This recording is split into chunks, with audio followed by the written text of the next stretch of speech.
We really boxing. Who wanted the baddest? Let's see. Oh, we boxing? Yeah, we boxing. I need that belt like it ain't no other option. So we punching and weaving and blocking. Defeat ain't an option. Let them know. Shoot a video, put it on BVO. Let them know. Every time I punch, it's a heavy blow. BVO, bound to hit like bricks cause it was set in stone. Let them know. I ain't getting body, but I'ma hit this flow. Yeah, way more than a show. This is BVO. Yo, the JBT is back at you with another raffle. This time we be giving away an iPad, 10th generation iPad on entertainment in the pocket of your hand. So you wonder, how do you get this iPad? It's only $10. We giving away block specials for all our prizes this time around. $10 per entry, 3 entries for just $25 to get you in this time. Who don't love a block special? Not only are we giving away an iPad, but it's more gifts. Who don't love gifts? Gifts on top of gifts. Send that money, JBT Network 1, JBT Network 1, JBT Network 1. Now, what you say is the other prizes now? We linked up with Kenichi Bear. Noise canceling headphones from the young brother straight from Baltimore, Maryland. So, if you want an addition to your $10, you get a secondary prize if you don't win the first prize. And then don't forget, we got more. Don't win the first prize, don't win the second prize. Who don't need an air fryer? We're giving away a Ninja air fryer. Get your food right, eat healthy, get right. All on the JBT. $10 once again. I get you all of this. Your chance is golden. You got to be in it to win it. If you ain't in it, you don't get no prize. $10, JBT Network 1. Good luck. It's on you. What I'd say is this, murder. It's us Ohio boys. You know how we get, you know how us Ohio niggas get down, nigga. Ohio nigga, double O. What's up, yo? Columbus, Akron, Cleveland, Springfield, Dayton, Youngstown. What's up, y'all? Cincinnati too. I forget about you. You know I love y'all niggas. I can't tell you how much I don't care. I couldn't even tell you how much. Yo, what's good? We back with another episode of BVO Boxing. I got the homies in the building. Yeah. I got my boy Crush, prize fighter, and the big homie Thomas Hill. What's good, fellas? What's going on, D3? Prize Tommy Hill, salute to y'all. What's happening, man? Saturday night, what we talking about? I was watching Deion Sanders in Colorado get smashed in the ground, man. I turned it off. Oh, they getting smashed, homie? Man, they was getting whooped, man. Like 28-3. I didn't. Someone told me not to watch that game. Well, they beat Nebraska last year. They beat them last year, but, you know, teams, you know, they got a new quarterback, and he's a true freshman, and he's pretty good. Yeah, that's what I'm hearing. Oh, man. Yeah. So what we talking about tonight, D3? Man, we got the world of sports and the lives of Eddie Hern. I mean, Eddie Hern, it don't look good for Jerron Booth and Shakur Stevenson. It look like those guys gonna be on a Euro tour. It look like they're gonna be on a Euro tour. Eddie Hern. They don't say that, man. It look like Eddie Hern ain't trying to pay fighters reasonable amount of money to get fights. There's rumors that he lowballed Stanionis. He lowballed Charles Conwell. He lowballed Mario Barrio. That's the reason why he didn't get none of those fights.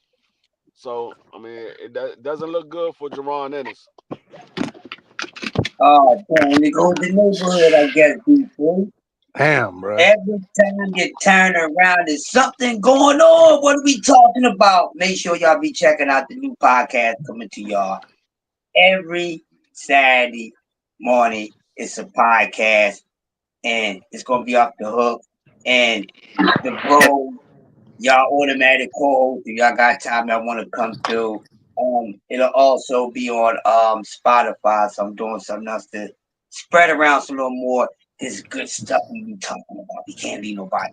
Yeah. Just wanted to put that out there. But to add on to what D3 was saying, here we go again, man. This is starting to be a continuing situation in the sport of boxing right now. It is always something that's not going on, or because of some reasons, it's not happening. And no matter Yeah. if it's the Eddie Hearn promoter or he's the fighter. Go ahead, you got it. nah. Go ahead, Crush. Go ahead, land the plane. It's like you point the finger at the fighter, then we all come to agreement that it's really not the fighters, and then it's the promoters. I'd say it's all of them. Shit, they Yeah, the man. reason Them why nothing's promoters, getting done, man. man. It's the reason why it's getting nothing done, and now we got this. I'm gonna pass the mic. Yeah, it's annoying. Crush, you right. I'm gonna piggyback off what you said. It's just everybody pointing the fingers at the fighters. We all know it's those janky promoters, man. At the end of the day, I saw that news come out. I didn't click on none of it. I didn't. I didn't click on none of it because I expected Eddie to do that, but he is trying to get Jerron paid and give everybody else peanuts. So, but that's not how you do it. No, that's just not what it is. Boots needs a fight, bro. At this point, you got to pay. All right, I'm gonna pay one, and then I'll scale back maybe on the next one or whatever it is. But like that Brian Norman fight, that's unacceptable. We talking about like Well, let me give you a little bit of news about the Brian Norman fight. Well, it was a breakdown on the rules of the IBF. Shout out to my man BFTV. He went through the whole rules of the IBF.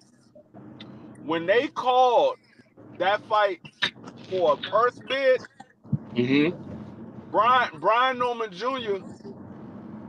was not in play. He couldn't get that fight, even if Jerron wanted it or Brian wanted it.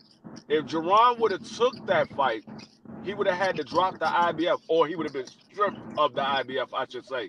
He would have been stripped because in their rules, Yo, once a purse bid is called, no other fight can take place. Once that rule is called, they cannot make a fight. So Eddie Hearn pretty much was stringing along Brian Norman and Jerron Ennis either for one or two reasons. Either to build up Jerron Ennis' name because he was going to have a fight with Kern, or he was already planning on dropping the IBF title because they knew they couldn't fight nobody but Kern. There was only two reasons why he was doing it. I don't think Because he's that going to fight do couldn't that though. happen Free. hey, unless y'all Jerron hear? Ennis dropped his Yeah, belt, BBL. Yes. unless he got rid of that belt.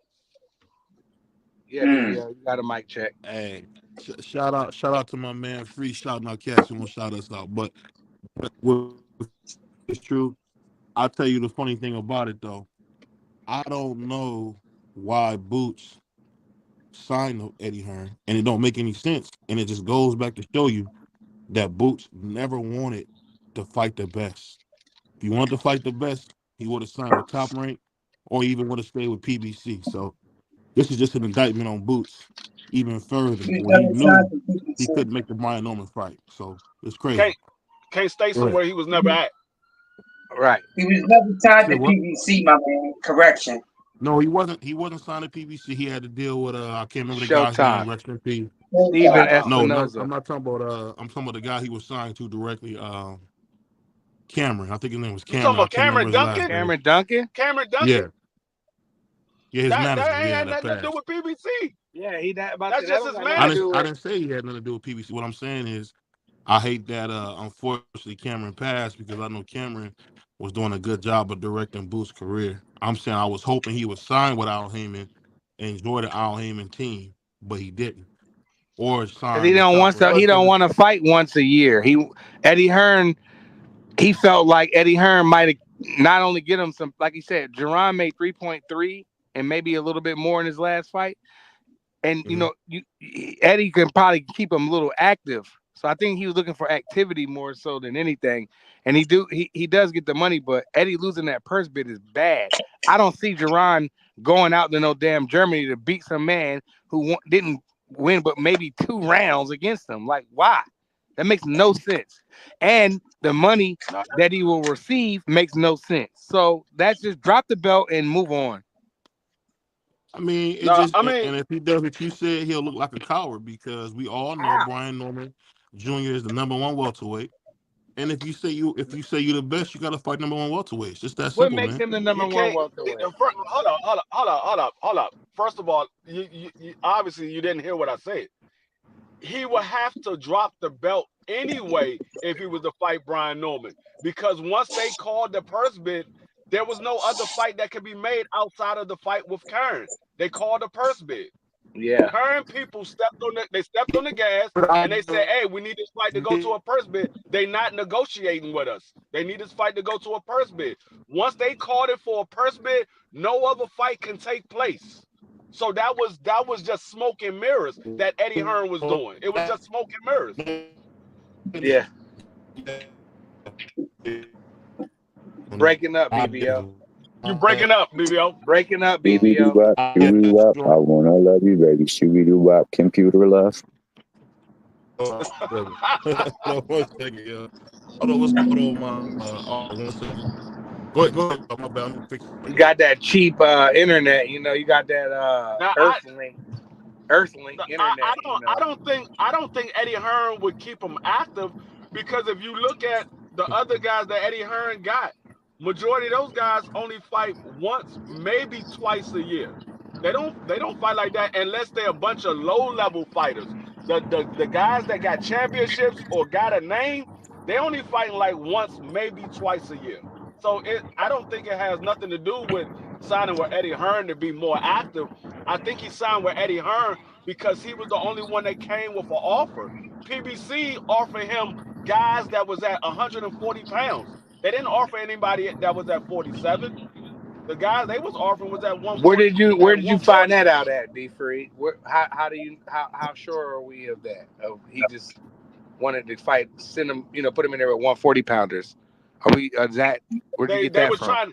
They was trying to make a fight. They offer him Matias. Matias is 140 pounds. Yeah. Okay. And coming off a loss. That was before he had the loss.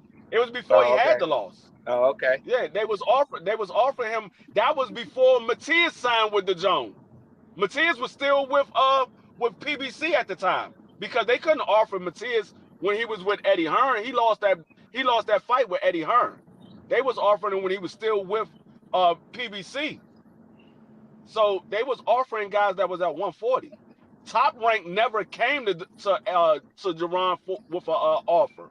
They never came to him with an offer. So he took Eddie Hearn because Eddie Hearn was the only one that came with an offer. Yeah. Well, it's. I mean, I questioned it when he signed with Eddie Hearn. I didn't really want him to do that, but I mean, he's in a bad position right now. Like Gervonta, like it seems like the brothers can't get no fights. It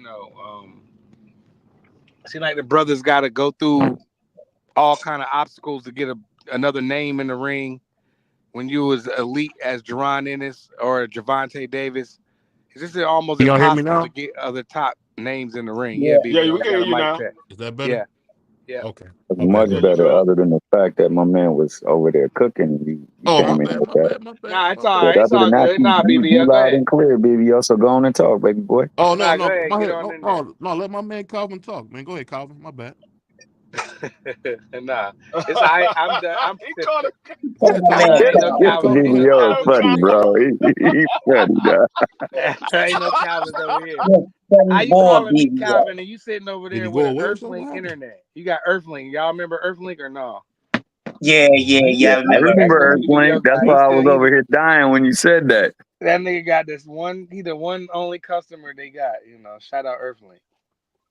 Hey, like I said. But let me say this. Let me say this. My man Calvin from McDonald's. Go ahead, Thomas. Go ahead, Tom.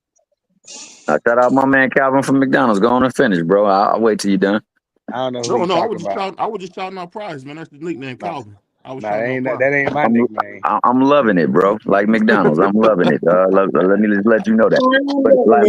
But I think it's a culmination of everything. First and foremost, the only thing he was offered, unfortunately, from the PBC and by the PBC was World 40 fighters. Because when you look at it, that's all they had. They don't have nothing really big at 47, but 54 is a whole different circumstance for them. So like, they couldn't offer him anything. Unfortunately, Cameron Duncan did pass away, left him in a state of limbo as far as like his direction. Maybe stay with Showtime and let them direct you prior to that. But like you said, at 40, you're not getting no respect for that, and that's a hard press to ask of him. He barely making 47. How you gonna make 40 comfortably and be performing like he needs to in that ring? I wouldn't do it. The thing also with Norman, even though as BBO said he's the best fighter in the division, Norman never really wanted that fight. If he wanted that fight, he would have truly took the money that was given, because there's no like I stand on the fact that the next minute is never promised, man. You can't think about 4 or 5 fights in advance to make a money that you would fight and make in one night. On top of that, man, you've never ever headlined anything. You never ever packed a stadium, and you're fighting on a card in another man's city on the undercard. That right there is still a tough pill to swallow over some things. Now, Eddie, what he could have done to make sure the fight was secured was to tinker the numbers on concessions, on parking and whatnot, and agree to give him the money that he was looking for on the back end, tax free. You know what I'm saying? You could do it that way, and that way he definitely would get the bread that he was looking for if you truly want to make the fight, because you said you were going to put him in the biggest fights. That being the case, the ultimate thing is, like Pry said, the brother too good for people to want to go in there and risk their boxing career. And we're living in a time where you become obsolete if you lose. Think about a person who's in relatively obscurity coming in the ring trying to ask for fights of a certain magnitude and a pay scale of certain magnitude, when you literally was a prospect prior to that fight that got you the championship, that you were elevated to. Let's not forget, this is an elevated champion. So like, Boots, while he is a champion by default because the person don't want to fight him, this dude want to fight against a person who did not have the championship, and it got elevated because Crawford doesn't plan on fighting Boots. Because if Crawford comes back to defend at that time, he got to fight Boots. He ain't trying to fight Boots right now because he ain't gonna get the most money for that, and that's a chance he could lose. And them other dudes that held belts, they now know that too, and they've all been elevated as well. So how are they asking for stuff that they didn't earn? They didn't put the work in the ring to deserve that. Of all the people putting in the work, Boots got the highest claim to say, look, man, I think I deserve this much. You got other folks who just so happen to get championships because the belts were dropped from Crawford and they were elevated. They're asking for that. So the ask is great. I think that for me, and this is me only, if I'm in his camp and I don't want to go up to 54, then unfortunately I have to take the thing that Eddie created by not bidding on that fight. Now, Eddie don't want that fight because he don't want to pay for that fight. He don't want that to be one of the fights that's on his book. I would rather you win that fight, and then we can set up another fight where we now can do more bargaining, and we can control most of the demands that we might place. But if you're not ready to go to 54 and you stuck on that, then he should go out there, fight him, beat him in Germany, knock him out this time, and then build buzz, like really style on him in his hometown, so that he can create bigger buzz for himself. And then the next fight, demand that we get a unification. And that's how I I mean, see He it. should. I would don't agree. see him going I that would Well, way. agree with that. I would I agree with that, can't brother see Sean. it, But the T. thing I would say is, we could say we want the belt that Josh Norman Jr. has is the belt that the lineal champion had the longest. I mean, at the end of the day, Brian Norman's number one guy at welterweight. I mean, he had the hardest fight. Boots literally went to his mailbox, and the belt was in his mailbox. So I Not mean, by his, not You by if know you who want to his. mailed it count, to him? oh, Oh, let dog. me finish. Let me finish. I'm gonna So let when you you get a finish. so when you get a box, when you get a belt in the mail from what is it, UPS, USPS. I mean, I don't count that as the same as going in the ring and taking a belt from somebody. So we could put it how we want it.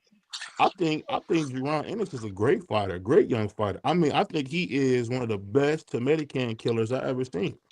Um, when it comes to So beating up hold Uber up. drivers, Lyft drivers, Hold up, free. Let him Uber hang. hey Eats, man, all wait a these minute. guys. That's enough. Oh, Hold on. let me No, We finish. no, did hold on, not hold go on. for that.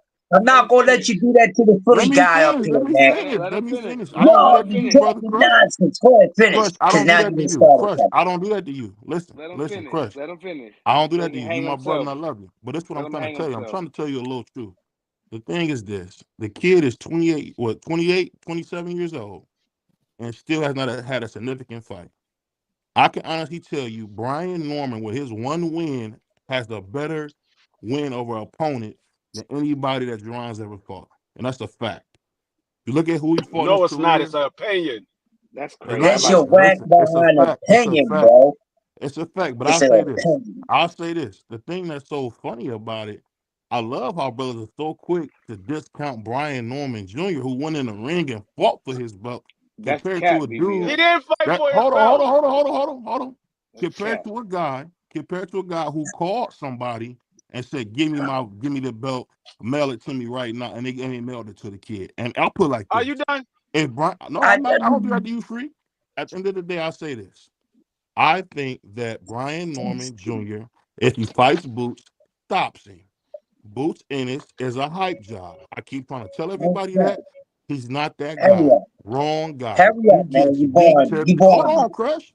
He gets beat to death by a guy like Hurry Josh up, Norman Jr. bro. I mean by Brian Norman Jr. It's a fact. But go ahead, y'all. Go ahead. No, no. Now, You before everybody jump on his ass, before everybody jump on his ass, let me just say this, because I ain't gonna jump on his ass. I'm gonna stomp him out. Whoa, that's You really crazy. took up all this time with this fake behind cook of yours, with this blasphemy you talking about Brian Norman number one. I don't want to hear none of that. Because if he was truly number one and he was truly confident, he wouldn't have been hissing and pissing about getting extra money where he don't have no weight to get no extra money, my man. So if he was really that confident, he should have bought his little punk ass hair like he said he was gonna come here and do something. So you sit up here and you protect that. If you was a lawyer, you would be fired, bro, boy, because that's a bad defense. And you talk my facts. You come up here with this weak ass opinion, and it's damn near 12 o'clock. You know, people kind of sleep. Me trying to hypnotize them with this nonsense, BVO. Fernando, shame on you, and I'm done. That's all I got to say. I'll That's say all all I this. right, got. all right, This give a rebuttal what Crush all is right, saying is all this. right, all right, It all right, can't be all right, Bernando all because right, I'm all right. defending a black fighter. Y'all want to tear up. Y'all want to No, tear down the youngest champion in no, boxing. The no, man's BBL, 23 years BBL. old. We done Hold on, I'm heard just your trying to we answer done him heard back. you I'm enough. trying to answer him back. No. We done heard enough of the daggone Wait, hold on. You shenanigans. can't tell We him go, no. we go, Hold on. You can't say we no, gonna free. talk Let him facts. rebuttal. We gonna talk facts. All right, but Hold on, let him hold We on, gonna free. rebuttal. talk Hold on, facts. free. I got a right to rebut Let my him brother. I rebuttal. want to show Let my him brother the rebuttal, proper free. respect. Yeah, That's yeah. what I'm Let him saying, rebuttal. free. And then the floor is yours. Yeah, you The got it thing next, that free. this the thing. So he calls me Bernando, which I love. Shout out to the grumpiest man on YouTube. I think he got the best Fernando. show on YouTube, man. Coffee and donuts every morning, Monday through Friday at 6:30 a.m. Check out my man Crush the Legend. But I tell you this, when it comes to this, it's funny to see a guy who's 23 years old. He don't need Jerron Ennis. Jerron Ennis needs him. So at the end of the day, if Jerron Ennis wants to buy the belt, you have to pay. I don't understand why he can't take money out of his purse and give it to the young man. The fact is this, like I said, he at this point at 23 years old, he got a better resume than Boots has, and Boots is almost 30 Stop. years old and still hasn't fought nobody but who's it, Keith Van Herden, Sergey Lipinets, who was a 140 champion. The dude's a joke. So I'm gonna show some love to my brother, man. I want to see a young, hungry lion from Atlanta, Georgia, like my man Brian Norman Jr. He's And I not tell you from this: if Atlanta. he get in there, he's gonna punish Boots. And you heard it here He first. Go ahead, Free. ain't gonna Go ahead, do Free. nothing. He had the opportunity and he didn't do it. So we're not trying to hear that. But good try though. Good try. Hold on, hold Good on, try. Go ahead, go ahead, Free. hold up. This man came out here and said all his opinions was facts. The fact is, Jerome Business is number one. The fact is, Brian Norman got his belt emailed to him the same way Jerome Business did. The fact is, you sitting there saying this man got a better resume. You don't know none of the fighters that Brian Norman fought. You don't know none of them. But he got a better resume. You just named off a few of Jerron Ennis fighters that you do know, but you don't know none of Brian Norman's fighters that he fought. You don't know none of them. The second fact, you said Jerron needs him. No, Jerron wants him. There's a difference between needing and wanting him. He wants him because he wants to be undisputed at 147. He don't need him for. He definitely needs He him. already makes more money than him. He makes more money than him. He don't need him. He needs him. Hold up. He don't need him. He wants him. So you sitting here talking about all your opinions are facts. No. The fact is, you believe that Brian Norman is number one. You believe that Brian Norman got a better resume. The fact is, Brian Norman is fighting on an undercard of Keyshawn Davis, who is only has 11 fights, and Brian Norman has 20 something fights, and he's fighting on the undercard of that, and he's the champion. But he's number one at 147. What number one fighter do you know are fighting as the undercard? What number one fighter fighting on the undercard? You tell me which one. I guarantee you can't name one.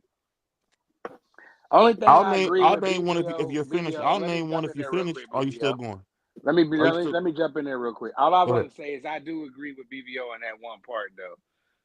He don't need him though, Foz. Nah, I'm just saying I do agree with that one part that BBO said though. I ain't going. Hey, well, let BBO retort, and then you go and explain how he need it. No. You go after BBO to explain how he need him. I feel like he does need him. And I'll say this. To address and salute to my man Thomas, always keeping us in order, man. The philosophers in the house. I'm gonna say this. The thing you gotta remember is this. And I love Free. And we all know Free's a great brother, man, great Puerto Rican cat. But the man is not looking at the fact. The fact is, we don't know anybody other than those couple dudes that Ron is for. We know for a fact this young kid from Atlanta, Georgia, is a monster. I don't think he's from Atlanta. We seen him go straight up with a dude who was a monster, who they thought was gonna knock him out. If I remember right, he was a plus 1300 underdog, and he went in there and stopped him. And then he posed over him like he was at the go-go. So I don't understand say he was what a you're plus talking what? about. I mean minus 13. Sorry, minus 1300. Minus 1300. He was a minus 1300. No, he was not. No, he was yes, not. He was. No, he was yes, not. He was. No, he was not. No, he was not. I placed a bet, dog. I placed a bet on the fight. No, he was not. All right, okay. What was he it was minus 300. He was minus 300. Okay, my mistake. My mistake. He was Take minus the one 300. off. My Take mistake. the one off. Take the one my off. Mistake. Go ahead, My BBO. mistake. Go ahead, BBO. It was 300, not 13. A salute. But I say this: the thing that's so funny is I love how my man. We already know my man crushes a homer because the kid's from North Philly or whatever. But the I'm fact from that, South Philly, dog. but this is the thing. This is the funny thing about it. This is the funny thing about it. We got D3 doing everything he can to discredit the youngest champion in boxing because he's black. This is crazy. This is absolute craziness, Well, man. I don't understand what people don't understand. At the end of the day, I didn't discredit anything. Let me finish, y'all.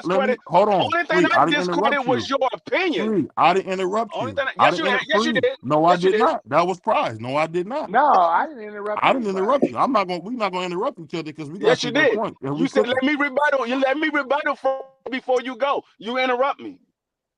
And I say it like this, because if I did that, that's my fault. I don't want to interrupt because I'm planning on flaming y'all brothers tonight. And I'm gonna tell you this. This the facts here.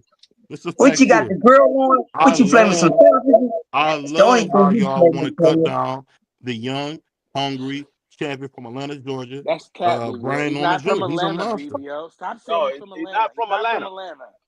Well, yes, he is. No, he's not. He's from Decatur No, he's not. somewhere. He's from Decatur.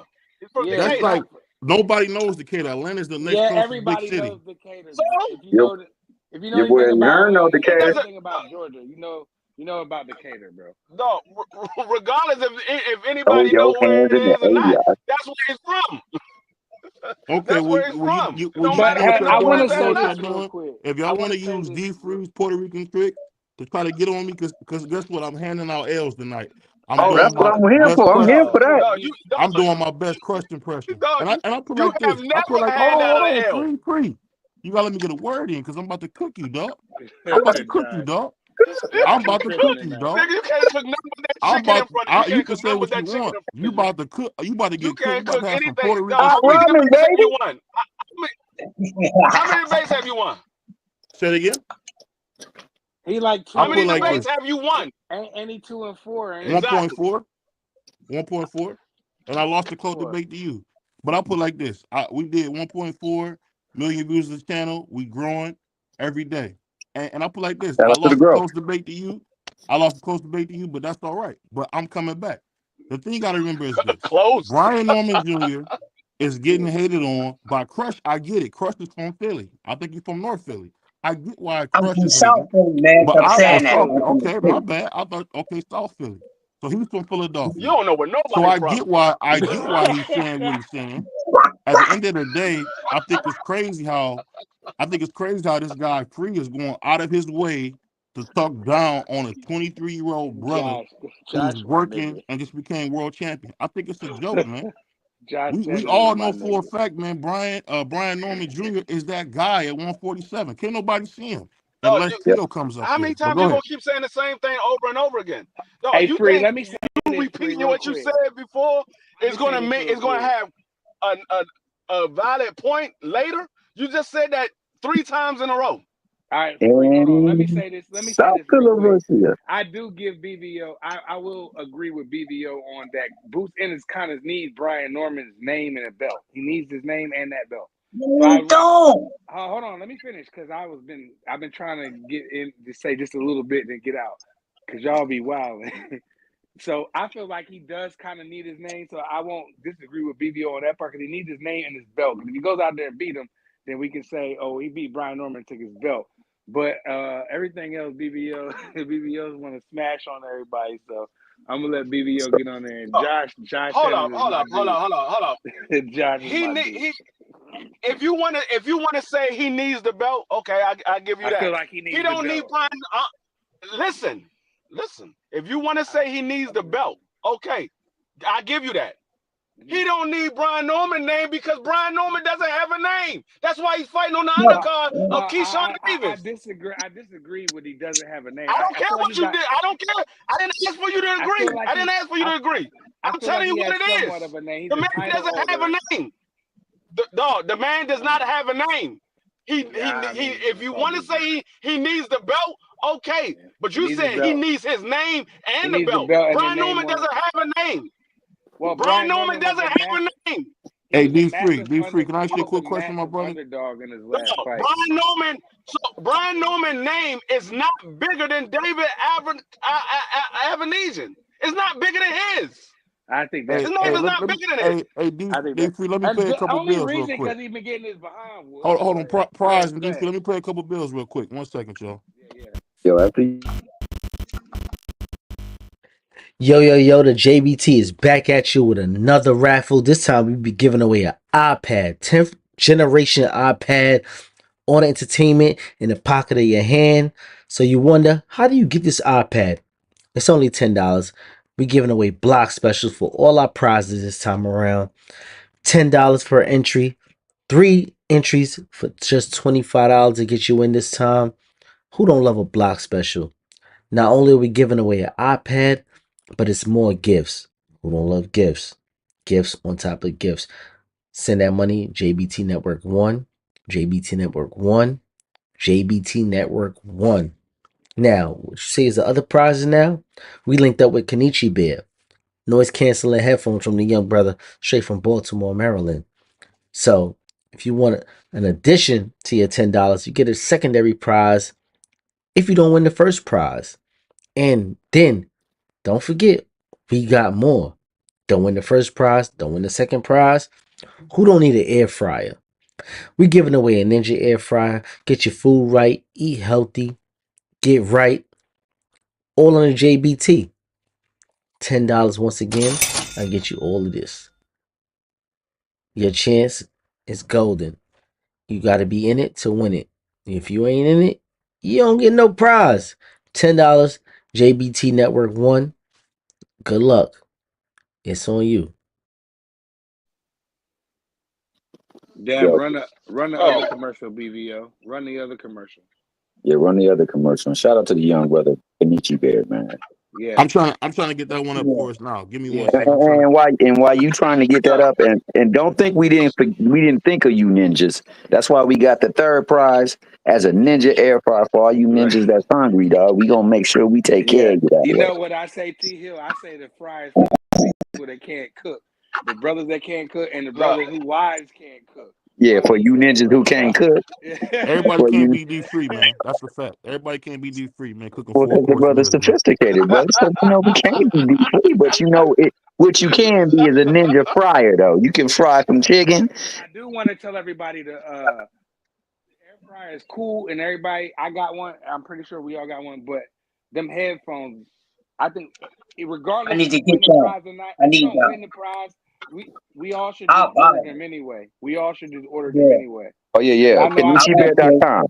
I'm definitely going to order me a pair 100%.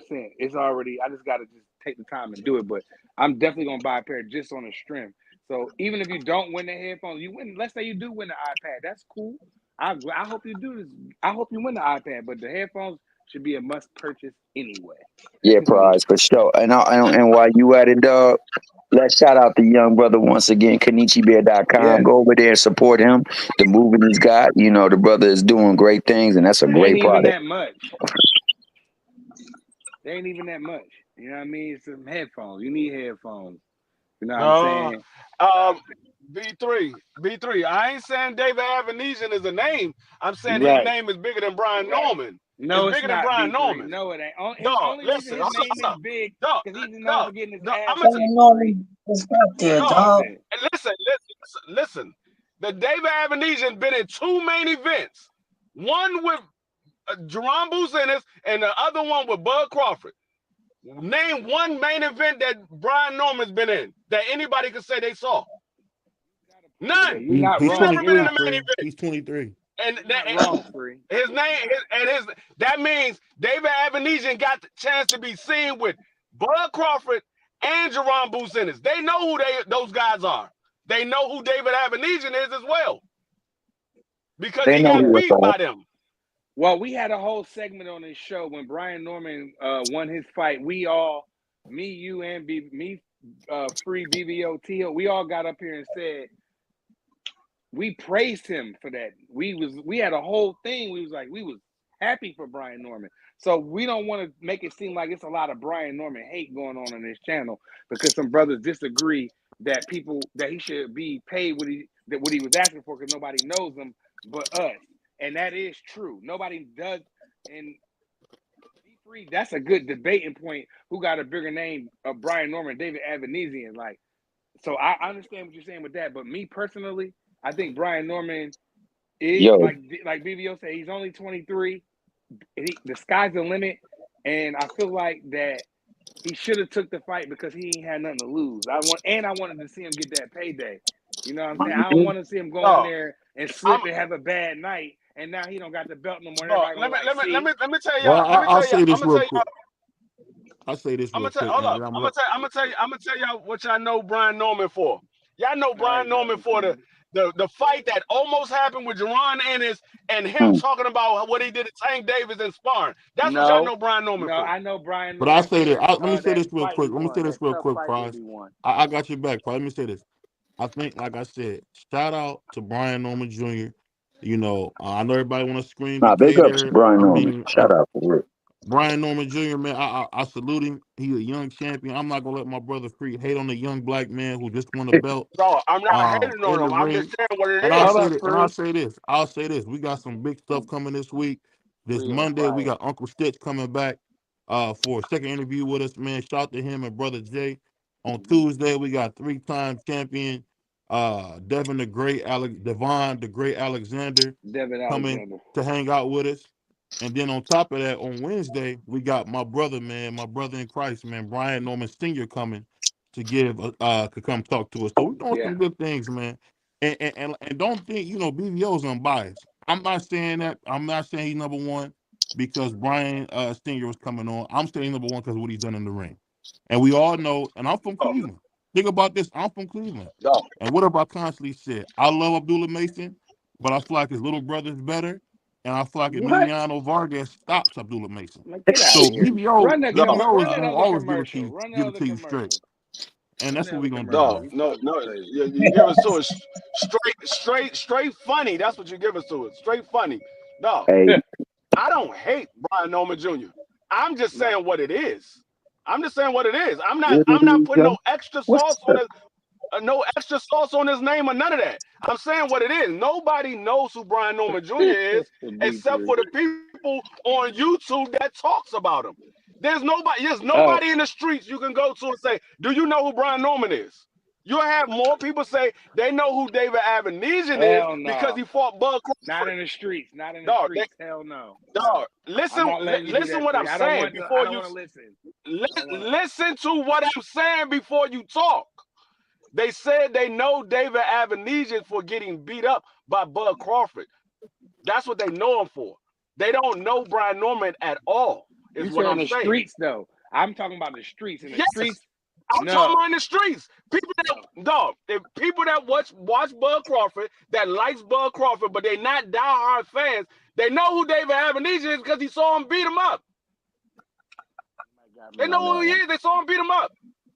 Can I get But my stuff up? I feel like Brian Norman is Hey, bigger go than ahead and that get in there, anyway. Tommy. Go ahead and Whatever get in there, though. Tommy. My Go bad. ahead, T. Go ahead, T. Oh yeah, it's all good, bro. I'm an equal opportunist, and I believe everybody got a voice and they need to be heard. So shout out to you, brothers. Also shout out to the young brother Brian Norman at 23. Handled business in the ring and got elevated to be a champion, man. I'm so proud for that, brother. And I hope nothing but the best from continued success. Now, I'm gonna start that by saying this. You said you was telling all truths. You started off telling the truth that you know what? Too bad Cameron Duncan couldn't still be here because he was guiding him in such a great direction and had him going in the way he should be. And then you followed that up by saying he ain't fought nobody. Guess that? That was under the direction and the tutelage, the guidance of Cameron Duncan. So you shot your own self in the foot. You're limping, son. So, like, not only are you limping, then you proceeded to go on and say some stuff that we know not to be true, man. You know, Brian Norman was elevated to champion. He was interim before that. Interim mean you just holding a spot until like a time or a place can become available.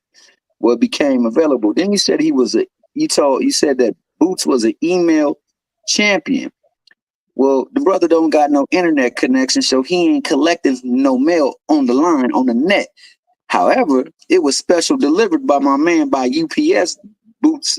Bud Crawford, because he didn't want to fight him. So he just passed it along. Say, here you go, son. You too much for me to handle in the ring at the price that we gonna fight for. So let me go and give it to you like that. And then let's talk about the numbers and the particulars.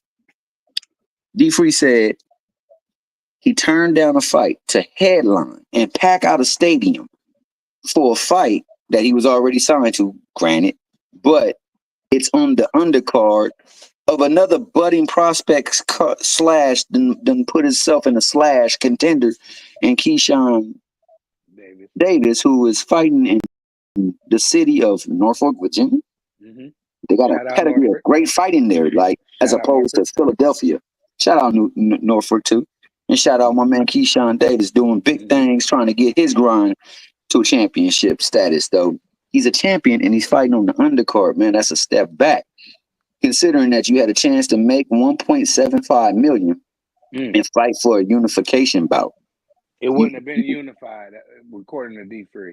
No. That was after it went to purse bid. But before it went to purse bid, Okay. yeah, they could have definitely made that fight. But you Okay. know, they went out there. So to me, man, I ain't gonna hold you. It looks more like, hey, we don't really want this fight, but what we're gonna do is we're gonna ride the cusp of the possibility of having this fight. Like we arrived when we could fight for a unified title against Boots. And you know, he ducked us because he really didn't want to give us the fight. Because he didn't want to give, and I mean, BBO, whenever you feel like giving me $500,000, I'm ready for it, my brother. He didn't want to give 500,000 out of his own purse to satisfy you when you never in your whole career made $500,000 in all your purses combined. That don't go over well, man. So no hate, no shade. It was just an opportunity. We never know what the next fight may bring. It's a sport where the impossible can happen in any single punch. So like you not guaranteed the fact that your next three fights you can make up what you said you was gonna get because you never made that much and you're not currently making that much because you're fighting for like 200 to 300 grand right now. So like man, all the way around, it was a fight that could have been made, but I don't think really was gonna be made at this point in time because I don't think they are ready for that fight. And But I if he think could Brian fight, can beat him though. I think he can win. hey, anybody can win, bro. I don't He discount has a that he good chance can't to beat him. winning too. Don't not to mention everything you said was 100% accurate. But don't forget to say that he could possibly actually win the fight, bro. Yeah, he Because he's could. good. He's He good. You know what I'm he saying? could have. Yeah, And you know he that's can that's win. when you going against a pillow fisted person fighting stunt doubles and people that's paid to take dives. You supposed to have that confidence to go up in somebody else's state under the chips and maybe not pay what you believe you are just to get your weight up like Floyd Mayweather did when he had to do that to De La Hoya. But this is the killer right here. If you fight in another city, that money is good. Come on, man. You when you that confident and you going against a pillow fisted fighter who has been fighting people that were stun doubles, man, you supposed to take that, bro. And I'm just saying it because this is what they said. Yeah, I'm See, to sure he'll me, get a good tax break in Virginia. oh yeah, no doubt. And like I say, man, hopefully he go in there and he handle business and he further cements his claim to be that boss that he is, man, so that they can get that fight. Because I think if he does go in there and handle the business, then that probably be the next fight that will get made. Hopefully. I just wanted Brian to get rich right now. I wanted him and his family to cash out now because I feel like it was a fight that he could possibly win. You know, even though I favor Boots, I'm not afraid to say that. But damn it, let's not forget for 1 minute, Brian Norman is a dog, and he could There you go. absolutely go in there because he'd go get on Jerron. He'd go get on Jerron Hills, and Jerron, we don't know. We never seen him like that in that posture before. So I would have liked to see that. And Brian, I feel like Brian Norman gonna come at it. You know what I'm saying? So, but I wanted him to get rich right now, cash out right now. Had a fight in Philly. The taxes ain't that bad out here. You'd have been good, bro. So That's the all MO I from say. here on out is get rich or fight trying. And we Yeah, gonna man. hopefully the next time we get to Hard. fight so we can see it happen, man, because I believe in the young brother too. And I believe it will be a great matchup for as long as that fight lasts. Because I think Yep. there's gonna be too much explosives in that fight For for it to go somebody the not to distance. get stopped, exactly. And T Hill, you should copyright that before they come on his channel stealing. Get That's for rich the or Asiatic black man. one of the brothers should go ahead and patent that right now. Tomorrow it should be done. That was a good one. But yeah, and then the last thing. Let me not take the onus also off of the man who promised big fights and major opportunities. Mickey Frick, you put a fight on in that arena with David Ajanine, and you know what the numbers were, and that was a regular defense. No, that wasn't even. Was that a defense, or was that for Yes. the belt? That was No. voluntary. That was No, voluntary. that was the defense. That was a Okay, It for a defense. was defense. a defense. Now you up the scale because you got a unification on there. You got a champion that's coming into the ring as your opponent, and it's in the city that you from where they love you. Dog, that's like a 2% scale up on prices for the tickets, a 2% scale up in parking, and a 2% on concessions, and you more than made that money that you can give over to him and say here. And my city definitely would have turned up for that a unification fight in Philadelphia. Another two brothers going at it for the belt. Philadelphia would have been in the headline. We love to be in the spotlight. and we would have showed up and showed out like they did the last time with avocado. So like Mhm. that's my only problem. Like I agree with you 100%, Teal and D Free. But No, I do agree with BBO. I feel like Jerron kind of Norman's gonna needed that smash whole. this dude, man. I don't even know what we're talking I about here. feel Norman like will beat this dude to death. like that we would have. no. I feel like The Jerron bad thing needed about that that, BBO, situation, bro. the bad thing about it is they don't believe that. If they believed it, they would have took it. They don't believe it. I see. I hear a lot of people say, "Oh, this dude would do that. This dude would do that."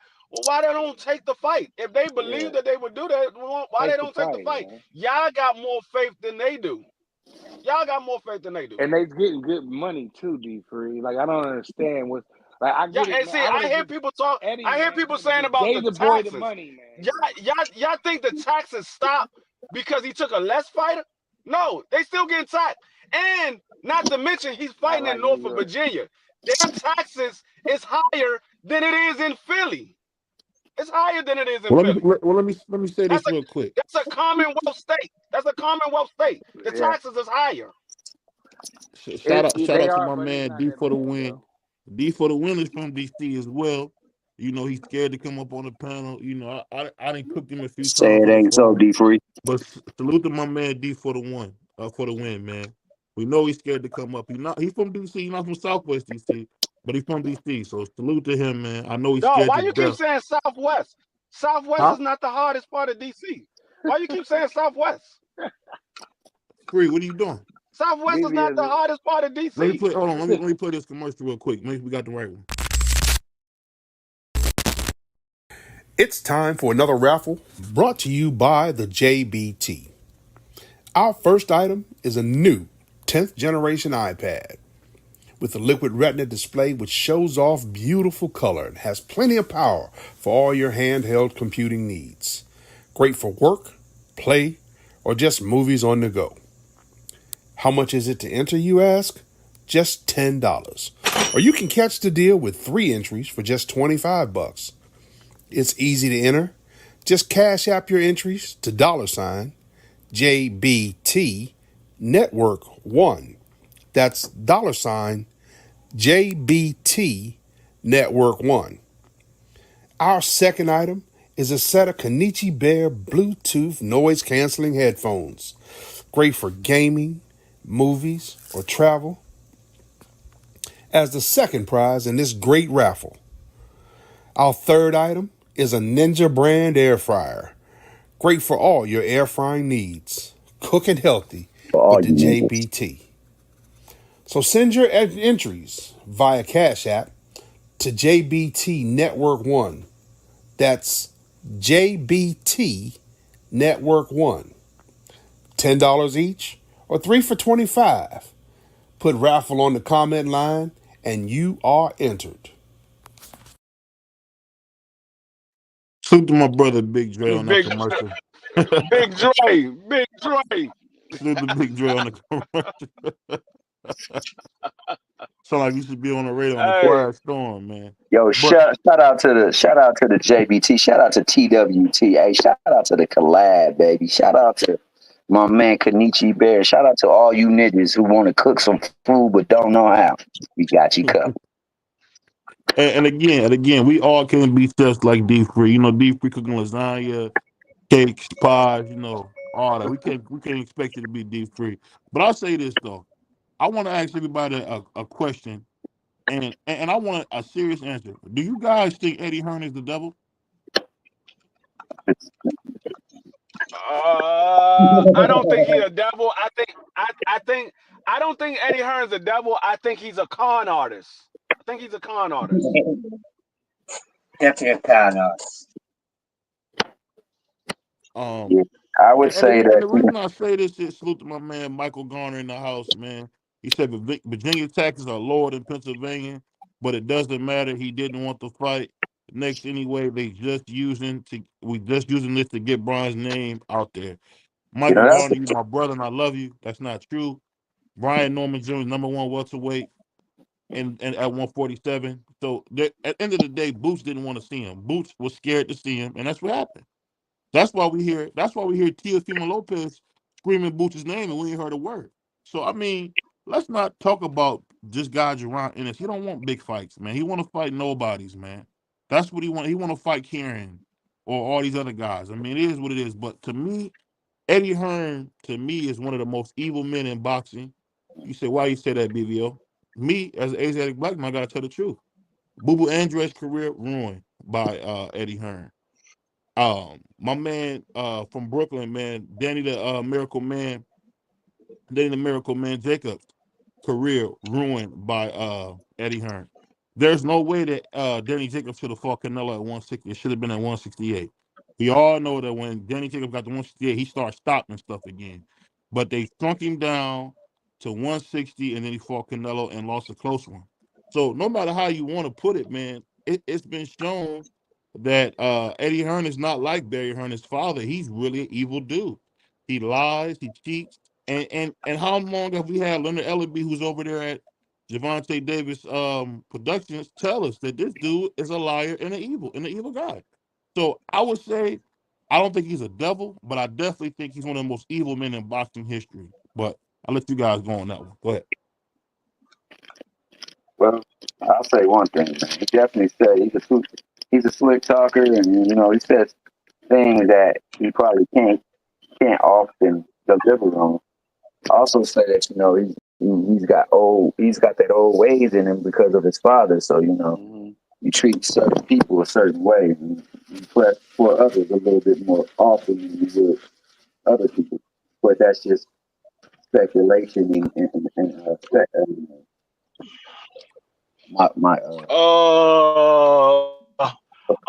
real quick, Michael go Gardner. back to Mike Gardner real quick. Yeah, real quick to go back to Michael Gardner. It all depends on where you at in Virginia, because some parts of Virginia is 6%, some parts of Virginia is 7%. It all depends on where you at, but that's never here nor there. He didn't want to fight. Who? Brian Norman? I think. Who are you talking about? Brian Norman didn't want to fight. Brian Norman didn't want to fight. I'm not gonna say Brian Norman didn't want to. I'm not gonna say Brian Norman didn't want to fight. I'm not gonna say Brian Norman didn't want to fight. I think his father didn't want to fight, because his father said he wanted his son to be able to clear $1 million.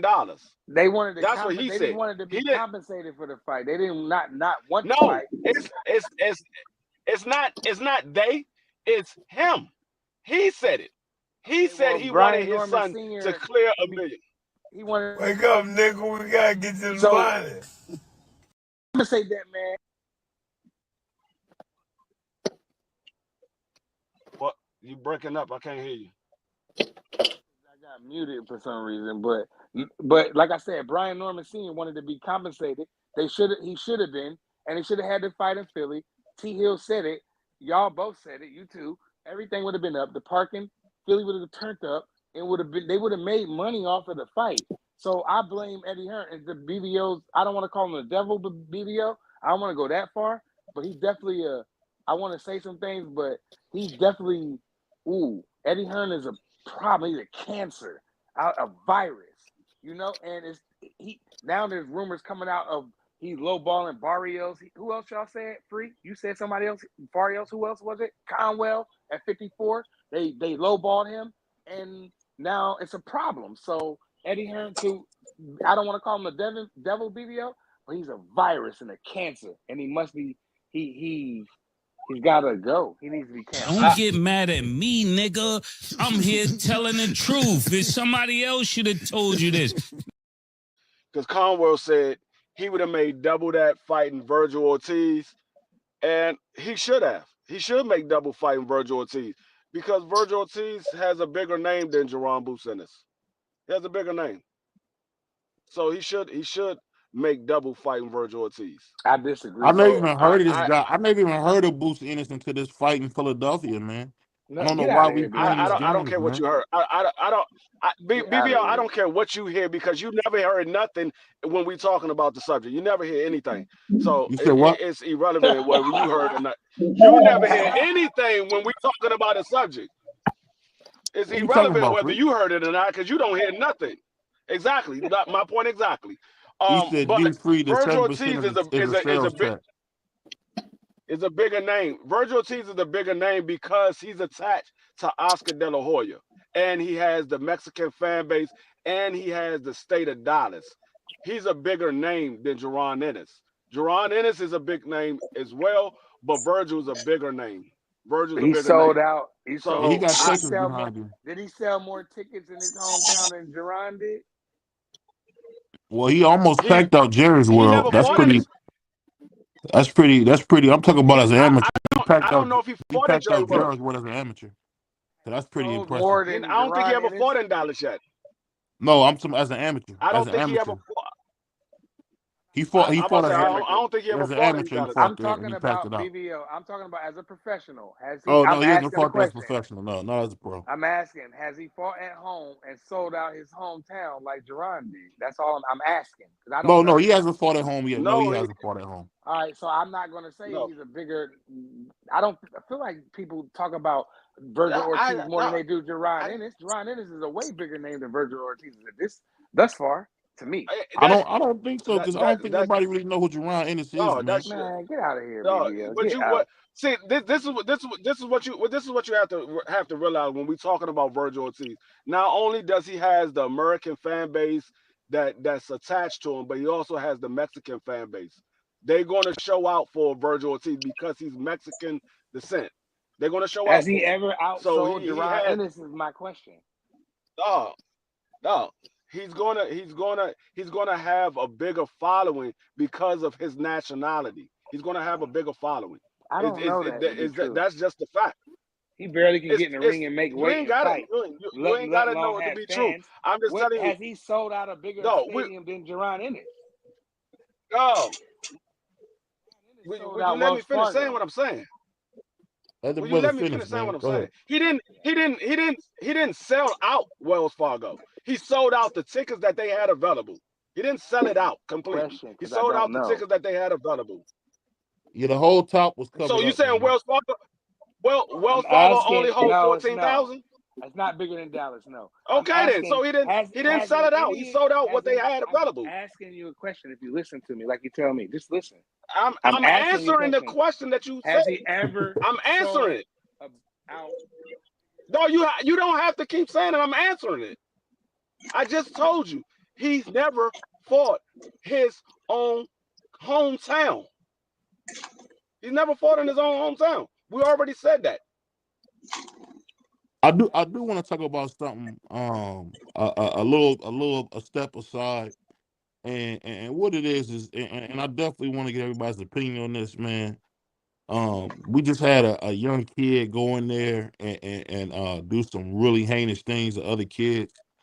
And I want to get everybody's opinion on seeing this man's poor father in there, being arrested, being charged.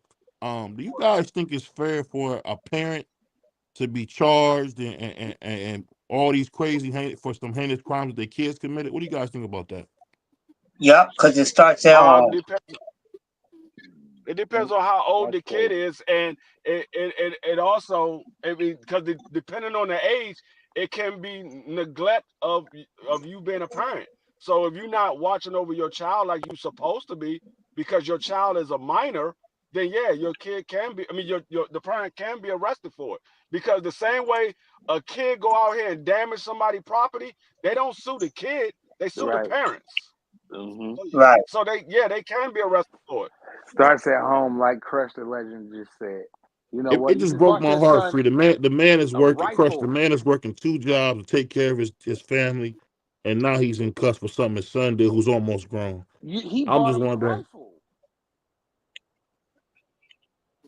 Still, we ain't gonna say the R word, but I'm just saying. I just think it's crazy that the father is having to deal with this. Man, the man's working two jobs. Anybody who's worked a lot, we all What know. did his Like when son you're do? working, go ahead.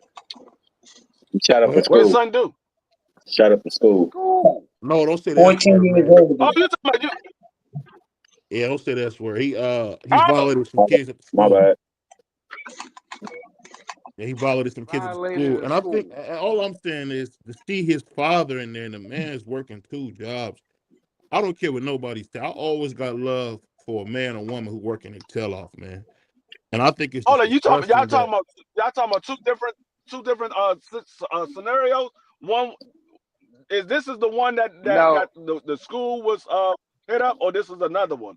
no, this no, is the exact same this one. the same thing that happened, and the father got arrested, but he was the one that bought the equipment to do the job. If you know what I'm saying. That's So what I'm about to say. yeah, so It probably was his father's stuff. So that's the reason why you didn't have it locked up like you were supposed no, to. no, no. He actually purchased the equipment for the child. Yeah, but I mean, you can buy a weapon for a kid and take them to the gun range. But when you take it home, you're supposed to have it locked up. Like all Yeah. my kids have weapons, but it's locked up in the safe. They can't just go get it. They got to get my permission to get it. I have it locked up. Right. What I'm saying is this, free. When I seen the way that father looked, man. I mean, I'm just telling you, man. We all know when someone's doing their best. The man's doing this. He working two But jobs. They but said the man but that works don't mean nothing, in the morning. BBL. Hold on, let me finish. The man's working in the morning. The man's working at night, and the man was driving Lyft or Uber, I believe. One of those. We always joke about that, but he was driving that service as well. So it's like pretty much the man got three jobs. His son act up in school, and now he's trying to put me in chains for something my son did. I just wanted to get you guys' opinion. I kind of see you guys are Well, siding with him on that. brother Michael Go ahead. Garner, real Well, quick, brother Michael Garner said the FBI came to his home last year because he was online talking about doing something at a establishment of learning. that's what I So was. That's what I was about to say.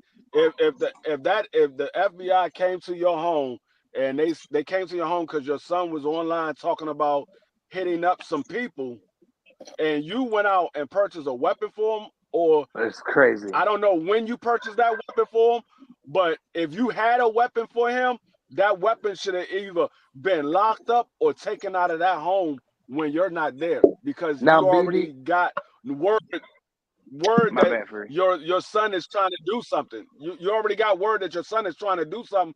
That weapon should not be nowhere near his access. He shouldn't be able to have access to that weapon at all without you being Yeah. there. That's a BBL, fact. did you see the? Did you see when the news posted the black kid as the criminal? They posted a black kid up there, and now they're trying to because they had a black kid up there on I forget what Yeah, he was state one it of the was, victims. He's one of the victims. I know you're talking about. Yeah. but they had him as the actual person that done the crime, and I felt so horrible for that family. Now I just want to say shout out to that family and prayers to you guys because that must be very hard for you that family to deal with that black family. That kid Yeah, that name that it that had that that was just that kid was. crazy. If I was in the family, I'm gonna sue everybody and everything around me. I just feel bad for that Oh, they family. will be compensated. I'm just saying, Mm. and I'm gonna ask this question directly to Crush and directly to Thomas. If the man is working three jobs, there's no mercy and no. Let me get this young brother a break. He's working his tail off. I mean, we just gotta be honest. The man's working three jobs. I'm not trying to say what happened was right or anything. I'm just saying, why are we punishing the father for his son's sins? That's my only question to everybody. And I'm gonna start with Crush on that. Why is the Mm. man who's working three jobs got to deal with this, Crush? It's because that's another plan to keep the father away from the children, man. This man making an honest living. I think if it was the mother, would they charge her with the same thing? No. So it's a part of the plan that been going on to keep the black fathers away and away from their family, man. That's how I feel. Yeah. What, Yep. what you think about that, Tommy? Wait, he was black? No, he wasn't black, but No, he wasn't black. It was a mistake that they a put one of the mistake. victims up Yeah, as the guy who did it. Oh, okay. Yeah, it was a victim they and I put up just as a. wanted to acknowledge that family, T Hill. That I felt bad, and my prayers go out to them, and to that whole family. And I just felt bad that their child had to be advertised as that, and what he wasn't. And I just felt so horrible, man. I hate that because I got and, kids, and, and man. you So. and you got a good point. Melanie Quinn said he's still breathing, and those parents' last view of their child will be in a casket. My Mm, deepest condolences to the yeah, family that involved. was That just hurt. That just But I'm hurt just hard asking right you this, there. hey Thomas. I'm just asking you this. So there's no mercy for a man working his tail off. I know. Well, I think the problem with this whole scenario is there was a notification that he was doing this type of he was exhibiting this type of behavior Mm-hmm. a year prior, and it didn't seem as anything was done to check or to stem it off so that nothing could be further acted upon. And I think Right. that more so than anything is why they came upon him. Shout out to him for doing the most to raise his family. Now, you could argue that he's doing all that also to arm his family as well. And Mm. you never know what people motives are. But one thing we do know is he's working hard for some end. What that end is, we don't know. However, we do know that they were primed about his intentions and his Mm-hmm. words and his activity online, and they were activity intentions of doing harm to others. And if you know this about your child, as D Free said, it either needs to be removed or Mm-hmm. secured. It should not be accessible, and yet it was Right. accessible.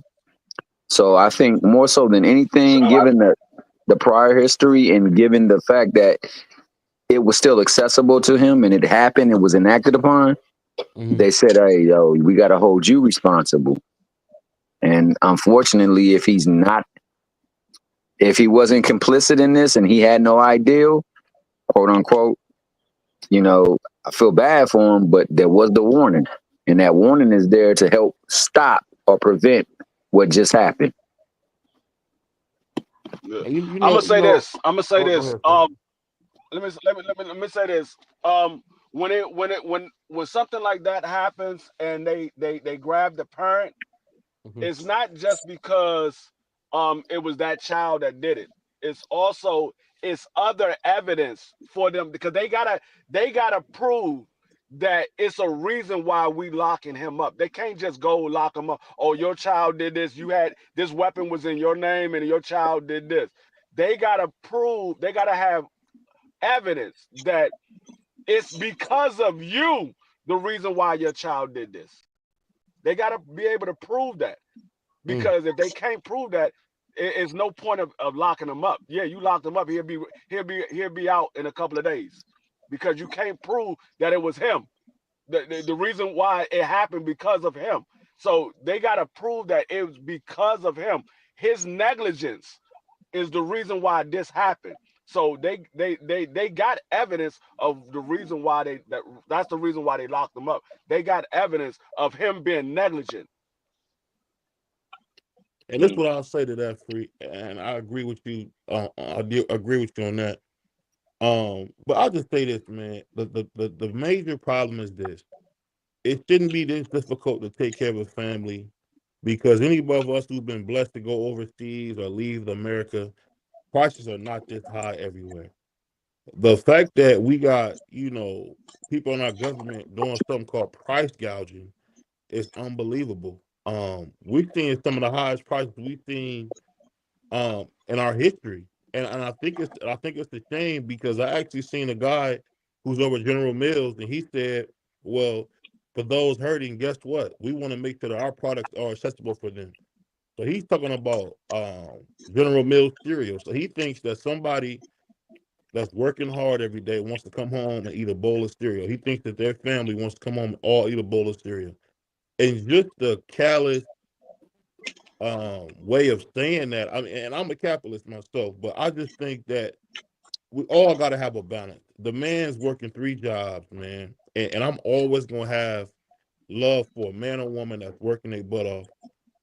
And I think it just sucks that let's just be honest here, man. This dude's about to probably do some jail time for what happened, and all he was trying to do was take care of his son. I mean, his Well, on son the was a surface, nut. it looked like that. Say it again. I said on the surface, it appears that way. I mean, but we really don't know what the 3 jobs was there to fund. And on top of that, we got to think of the victim's family and what do they deserve? But they deserve to have this Hey, kid. and You got a point. You got a point. You got a point. And I get what you're another saying. another thing too. Go ahead. Another thing too. Just because he's working hard, that doesn't stop you of the rest of your responsibility of being a parent. You also got to raise your child. You can't just be there financially. You got to raise them. So, yeah, he was working hard. That's one part. That's one part of being a parent. The other part is raising and teaching your children the right way to go, what they're supposed to do and what they're not supposed to do. So, as something was a disconnect on that other part. He was doing one part right, but the other part there was a It's disconnect. all wrong, yeah. Somebody read some of Melanin Queen. She was cooking in the chat. Melanie Queen said, I have no mercy for him. Those people lost their children. He's responsible because he purchased a weapon for a minor. Therefore, he is just as guilty. She said, it's capitalism. America's built on that. I get what you're saying when you say it's capitalism, but what I'm saying is this. It sucks that if you go to Egypt, right? Or you go to Aruba, you go to Canada, and you just see the stark difference in prices on what things that we buy here compared to how things go. Like I remember going to Absolutely, Houston. BBO. I remember going to Houston, and the gas in Houston was 308, right? Mm. And at Cleveland, when I came home to Cleveland it was like 350, 370. What's y'all gas So right now, BBO? gas right now is down to 308 as well. Because 308. gas, yeah, gas went down. Damn, Yeah, I'm at I 5 got gas. already. I got Yeah, gas at 301 Yeah, yesterday, Friday, in Jersey, in yeah, South Jersey. my gas, I get it for like 275. That's what it is Wow. down there, free. No, that's not what yeah. it is. That's what I get it for. It's like 305 where I'm at, but I get it 305. for 275. But no, what Right. I'm saying is this. This is what I'm saying, Free. What I'm saying is it sucks that you can work hard, but that doesn't guarantee you a great quality of life. And what I'm saying is this for and I'll challenge Mona Queen on this. If you see a young man or young woman really trying their best to provide for their family, and what Free is saying is true. We all are, as fathers, mothers, whatever the case may be, we all have had people say stuff like, you know what, money's not the only thing that matters. You got to be there for your children. And I just say this, man, it's very tough to say that because on the other hand, yeah, you can be there, but if you can't put no tips up, you might as well be dead, man. I hate to say that, but if you a man and you can't put no tips up, you might as well be dead, yo. And that's a fact. I mean, the worst thing a man can do is not be able to provide. And I just say this, I definitely do have a soft spot because the man's working his butt off. And I'll be honest with you, Melanie Queen, we gotta, I don't know how to put it.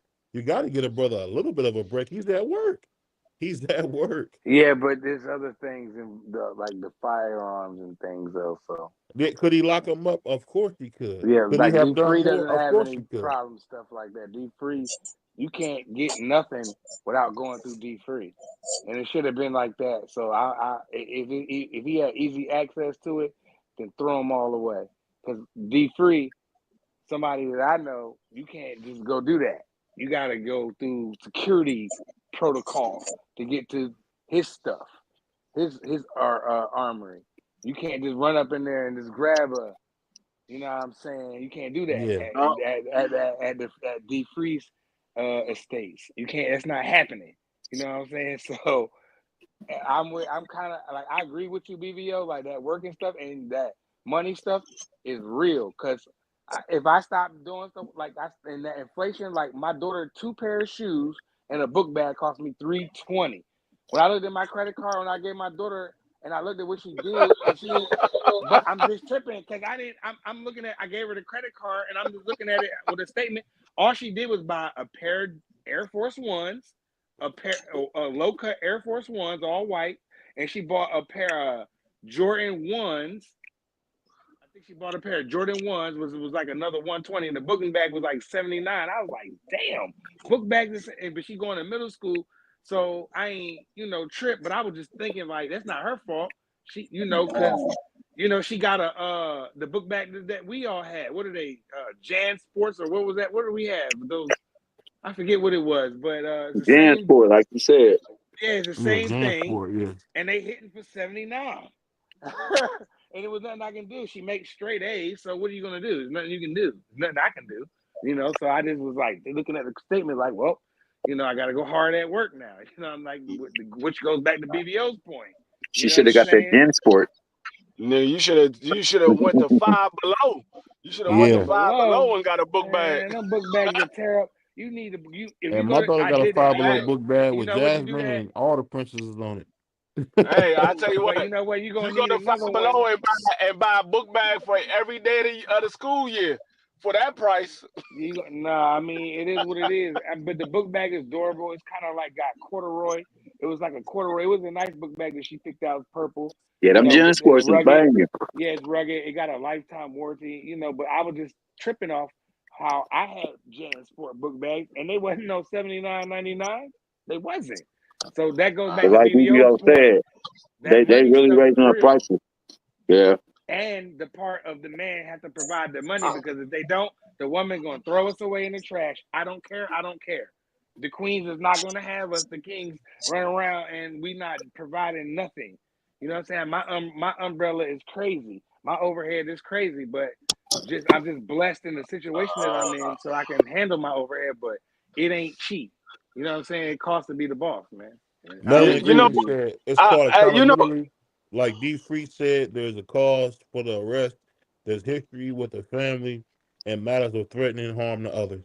Michael Gardner said he might not get jail time. Uh, Mm. by that, how he said, by them had to lock him up because his son had access to the weapon.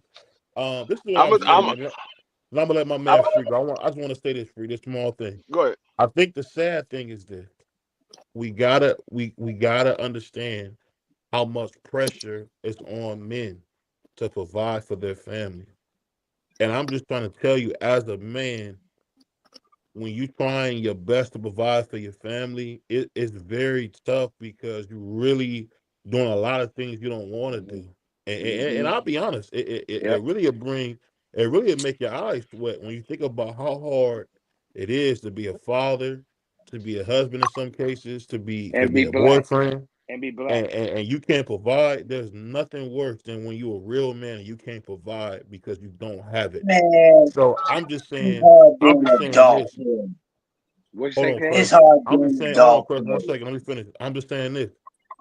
I'm not going to crucify the man. I'm not going to down talk him. Could he have done better? Absolutely.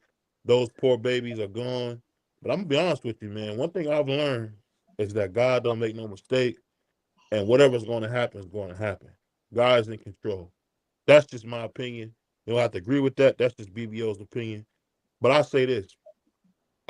It's just sad. But go ahead, Free. My bad, Free. Go ahead, Free. No, I Now, was gonna say, What was Crush about to say? I want to. Go What? ahead, Crush. Or Free. Whoever's up.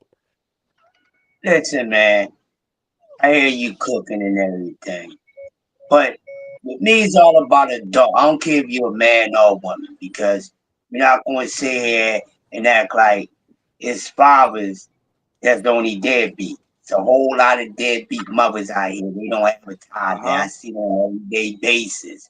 It's about Uh huh. being adult, not about a man providing you adult, period. That's why your parents raised you to be adult, not to be raised by another adult. You supposed to provide, period. Man or woman, if you're adult. That don't go on one person. Mm. Who made that nonsense up? You get taught from a child. So when you at the age of going your own to provide. So that just don't go on man. That go for both as an adult. That's all I got to say, man. yeah, That's all I got to That's say. that, That good, that, go man. that, both ways. Because I'm one of them dudes that my son, I had custody of my son since he been 3 months old. So, he's 21 now. So, but like his mom is, that's all I'm gonna say. I got custody of my son, bro. yeah, the sad thing about it is, if the father really was doing the best and it was just a mistake that he made and his son went and got it. The bad thing about it is if he does any time over 30 days, that man not only did he lose all three of his jobs, but he probably lost his home too. He probably lost his home Right. too, and he gonna have Everything. to start all the way back over. He have to start all the way back Mm. over. He ain't gonna have nothing.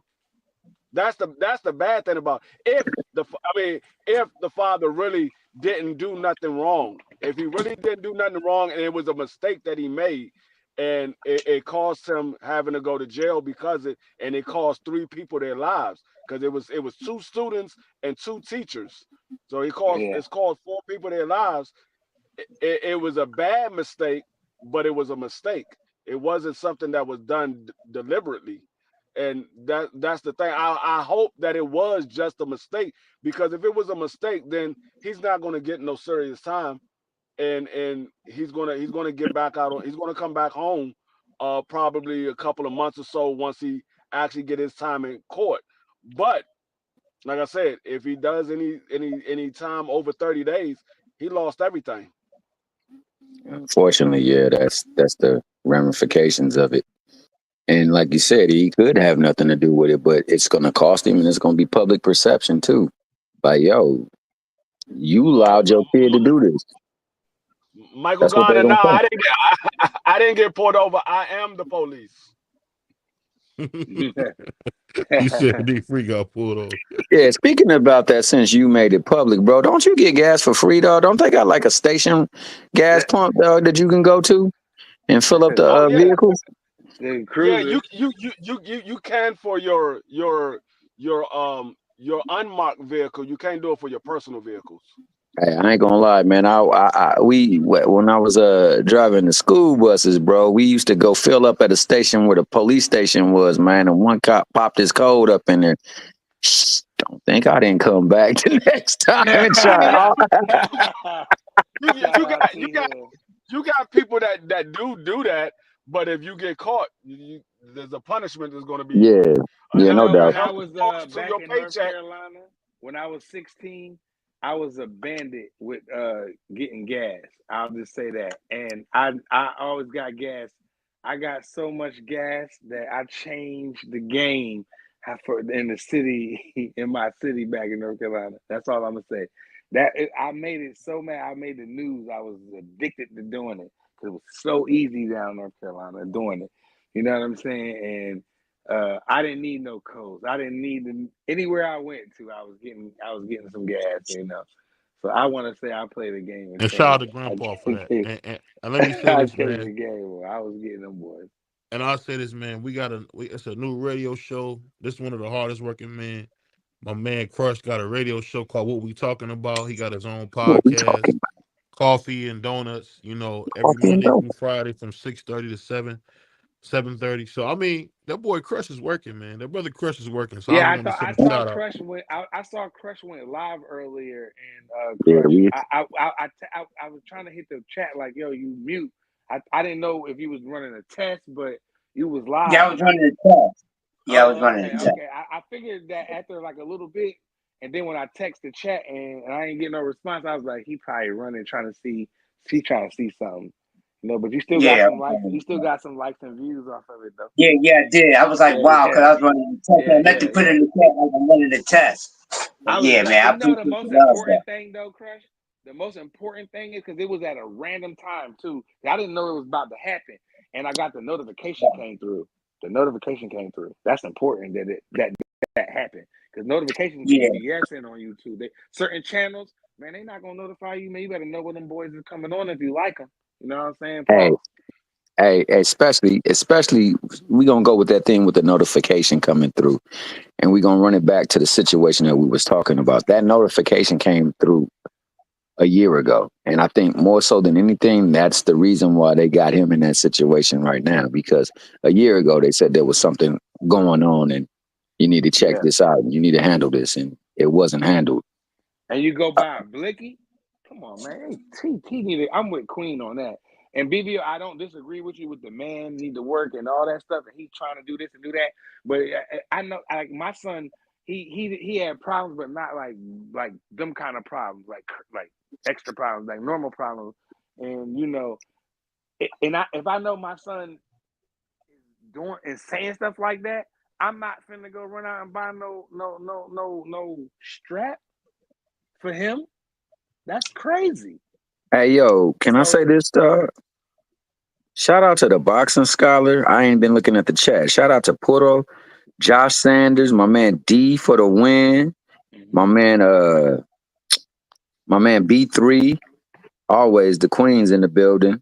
Yeah. Yo, I wasn't even engaged with the chat, man. And Michael Gardner, my main man, Michael Yeah. Gardner. Yeah. Shout out to you I guys. appreciate y'all, man. Y'all smashed it. Like, I appreciate every last one of y'all, bro. Sorry about that. Oh, and Ben Israel too, and my man Ace Boogie I already got. Yeah. Appreciate all of y'all, man, for showing up, showing out. You know what I'm saying? Me and BVO, sometimes we used to have sometimes we had nobody in the chat. We just be in him and there arguing. You know what I'm saying? Back in the day, to see all y'all show up is love, bro. It's crazy. And, I get what you guys are saying, and I get what Melanie Queen's saying, but man, like I said, I just always have had a soft spot for people who working hard. But Boxing scholar. My bad, BVO. That nigga. Boxing scholar too, if I didn't say it. because a white man was in something that he's a goofball. But I'll say this though, the as far as boxing is cool, but I want to ask you guys something. I want to ask you guys a real question, man. Do you guys think that the relationships that we seen as kids or children are gone?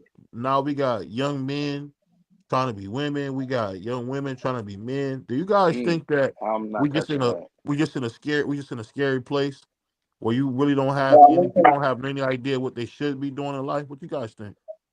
I'm gonna say this, and this might go over everybody head. I'm gonna make this real quick. Go ahead. This is just a repeat, right, Uh-huh. of what used to go on in the early Asian days.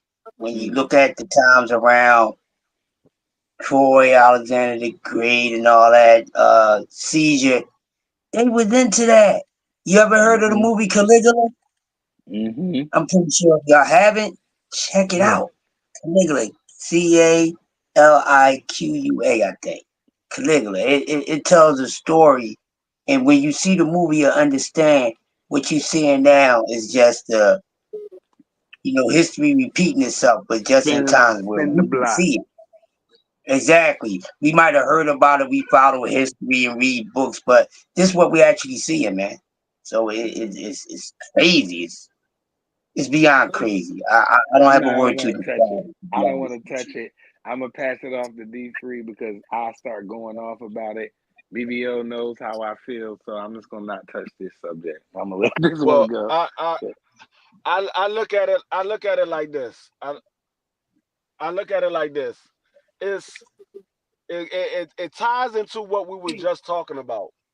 You gotta be able to have that relationship with your child where you can sit down and talk to them and find out what's going on with them, find out how their day is going, what they thinking about doing, especially when your children get in their mid-teens. They get right around 14, 15 years old. You gotta try to figure out what they want to do in life, what they trying to do, if they interested in boys, if they Hey, interested in put girls, the and find bowl out up. find out what's going on. Find out what's going on with your kids. Because if you don't have that relationship with your kids, you ain't gonna know what's going on. Your Right. kids is gonna be out here looking to the streets to find answers. They need to find those answers at home. That's what you're there for. You're there to raise your child. You raise your child into adulthood. And any question they have, they supposed to be able to come to you with those questions to get the answers. If you don't have the answers, you have other people that you can go and get the answers for your child. That's what you're supposed to be there for. You're not only there to put a roof over their head and provide them, but you're there to raise them. And so instead of your kids going to the street to get those questions answered, they should be coming to you. But if you don't build that relationship with your children, they're not going to come to you. They're not going to be able to talk to you about what's going on with them, how they feeling, or what they saw, and is this right or is it wrong? So you got to build that relationship with your children. That's right. Great point, D3.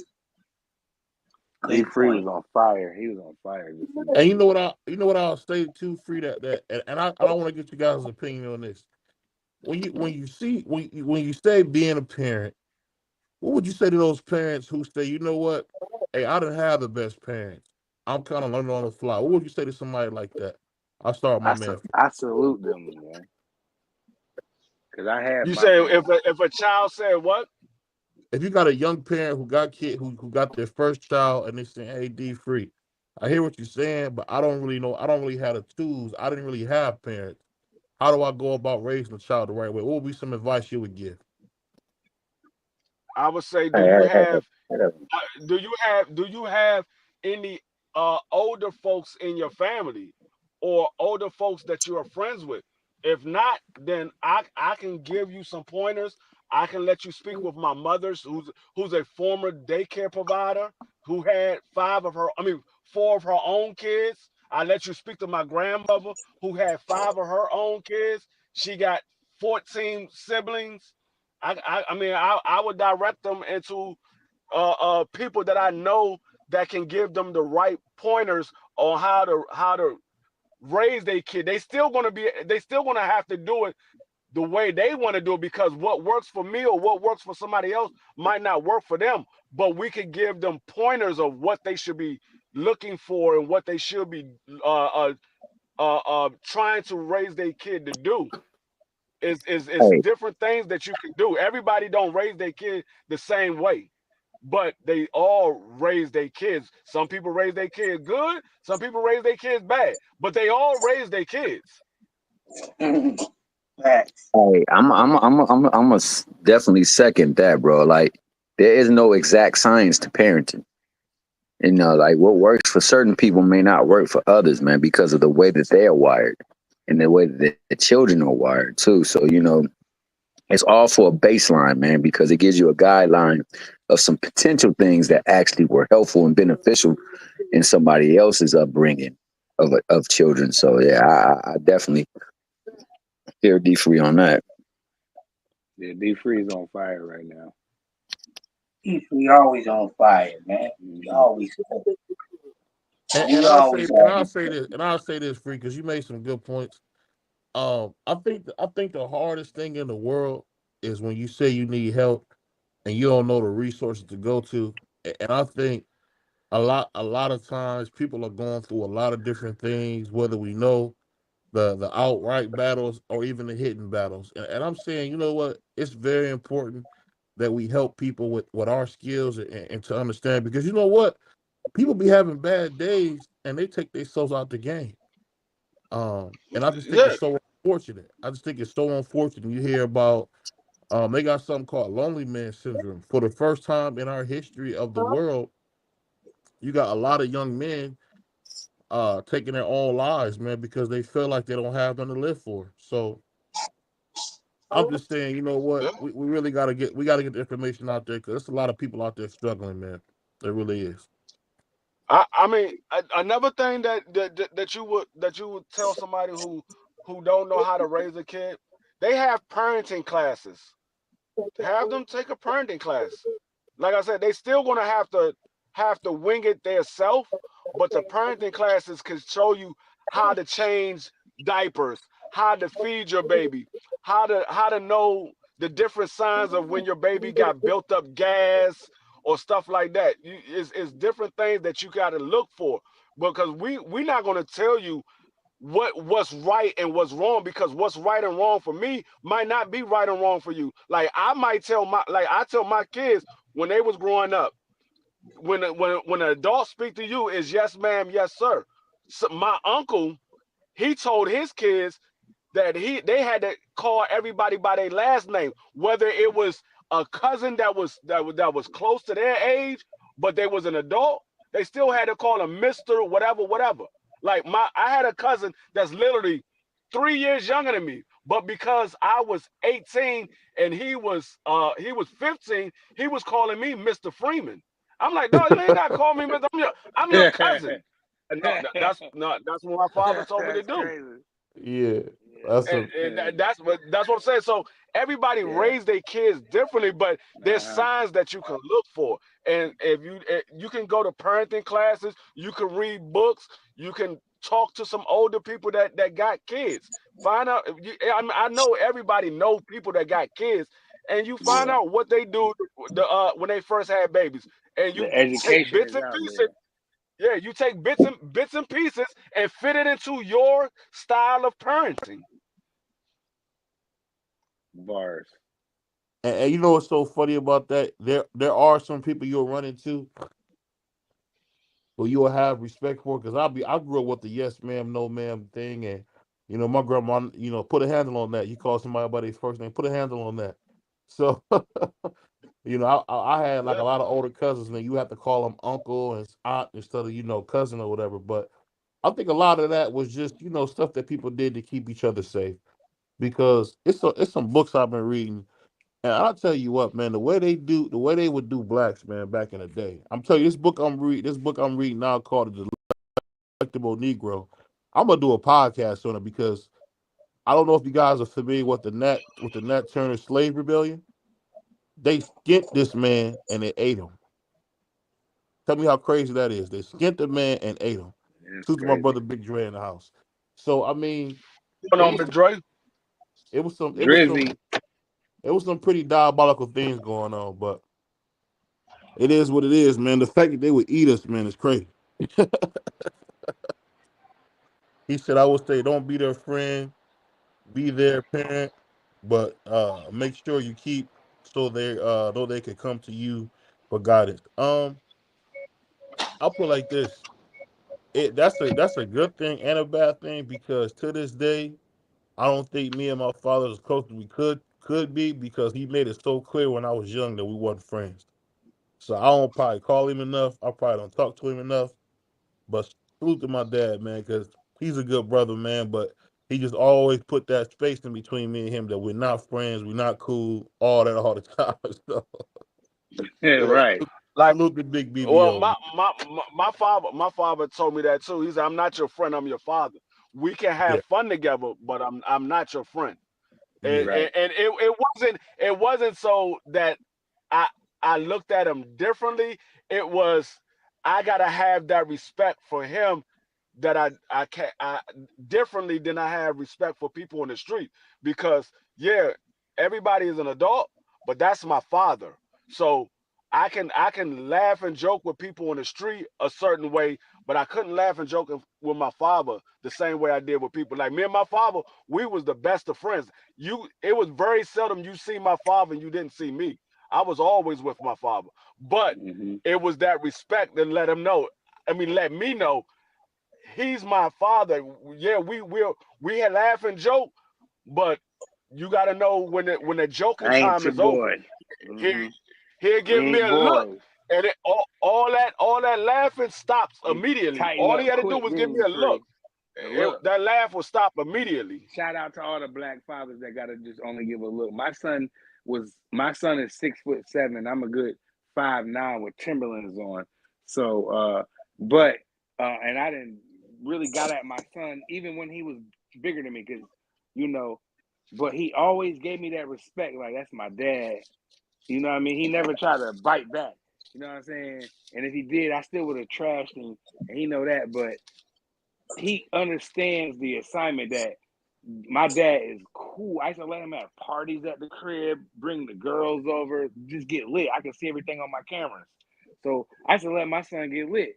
And but he always treated me like he know that, man, my dad, that's my dude, but we ain't boys.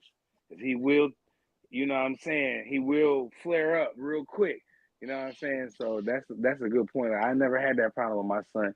And my son, he was always a big dude. He's not one of them little skinny 6 foot.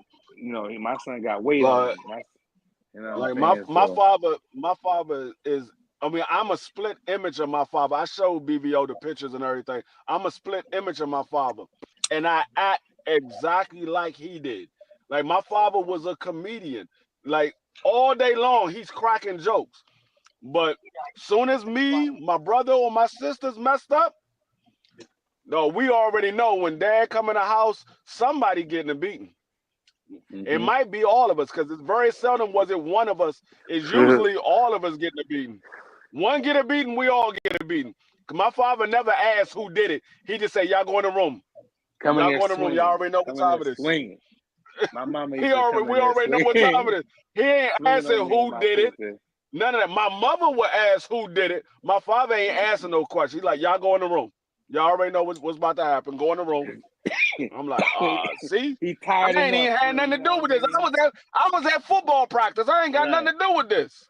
Came in there and got scraped for no reason. You know what I'm saying? My dad was. It was only me and my sister growing up, but when something happened, my dad didn't come in there asking no questions. Me and my little sister, we got the, you know what I'm saying? And my dad was a Marine. He didn't want to do no talking. My mom upset. He come in that drawing. He don't even know what happened. He don't know who was being bad. Everybody getting in trouble. You know what I'm saying? I used to. My sister said something. She said a bad word, and I got hit too. Because they think that I'm teaching her to say bad words. I'm like, I didn't. I was playing Madden. I was playing like Madden 93 or something early. You know what I mean? And my sister was trying to do something, and she fell inside the toy box in the closet, and she said, "Damn it," or something like that. My dad came in there and popped her, bam, right on the leg. Then he hit me upside the head. Whop! I was like, "Damn, what? I ain't even did nothing. I was just minding my business, playing Madden, and I got hit." And I asked my mom what I get hit for, and she was Hey, like, you "Man, know you what? shouldn't be talking like that." I saw something on Instagram the other day. No, we laugh and we talk about the times where we grew up and the times that's going on now. No, you know the 80s and the 90s was the best times. Ever in the No, history of life. remember when they used to have cookouts and it'd be like the whole neighborhood out there, everybody just having a good time. Wasn't no Parents fights, and the none of kids. that stuff Nope. going For on. what? Drinking. Everybody was You drinking, go to smoking little joints, you had house chilling. parties, Yep. and all kinds of stuff. We don't have Yep. that no more. Like Nope. if a dude said we having a house party, you're like, no, I'm not going to that joint. Somebody Hell no, I'm liable to not get going there. shot up nowadays, man. When we was doing house I party, don't know. everybody's families was out there. Their kids, the moms was talking with the other moms. You know, your boys were talking with your mom talking with their moms. You know what I'm saying? It was a vibe. People like I grew up down south too. You know, so they was having fish fries. You know what I mean? Wasn't nobody wasn't tweaking like that, bro. People was too busy being happy. And then me growing up in the '90s was the same thing. We grew up happy. You know what I'm saying? Regardless of what you had, where you came from, it still was a good time, bro. Like I said, the '80s and '90s was the best times in the history of mankind. Period. Yeah, that man, those were the days. Growing up Yes, in the it '80s was. and '90s, though, The '90s was the best for me, we bro. Let, let me say the this. summertime, niggas The waited for the '90s, summer. yo, D Free, them summertime used to hit different, especially down in North Carolina. Boy, by the time it was April, it was fire. It was burning up down south. We beasting trying to get in the swimming pools. It Let me, ain't May yet. You know what I'm saying? well, you know what's a major difference between now and then is the advent of the internet and phones that allow you access to Yeah. internet.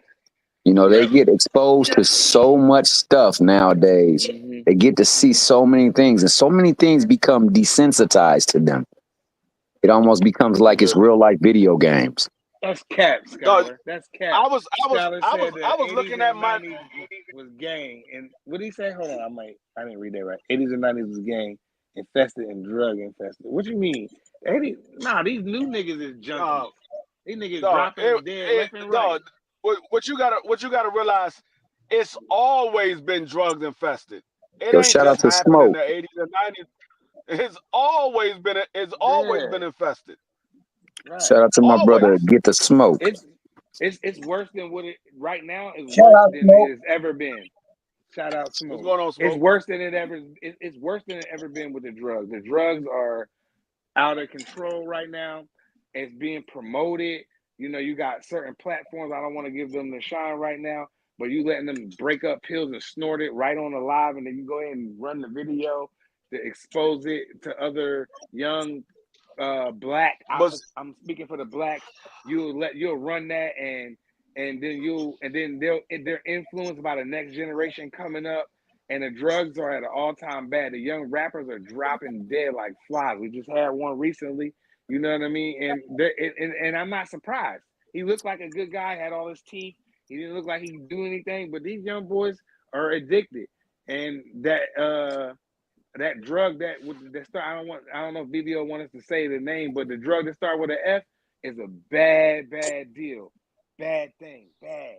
You know what I'm saying? And it's killing the young black boys. They thinking they rolling off of, this, and they rolling off of that. And we turned up. I didn't pop this, and I popped so many of these Zacharies and all these things. And really, you taking that with the start with the F word.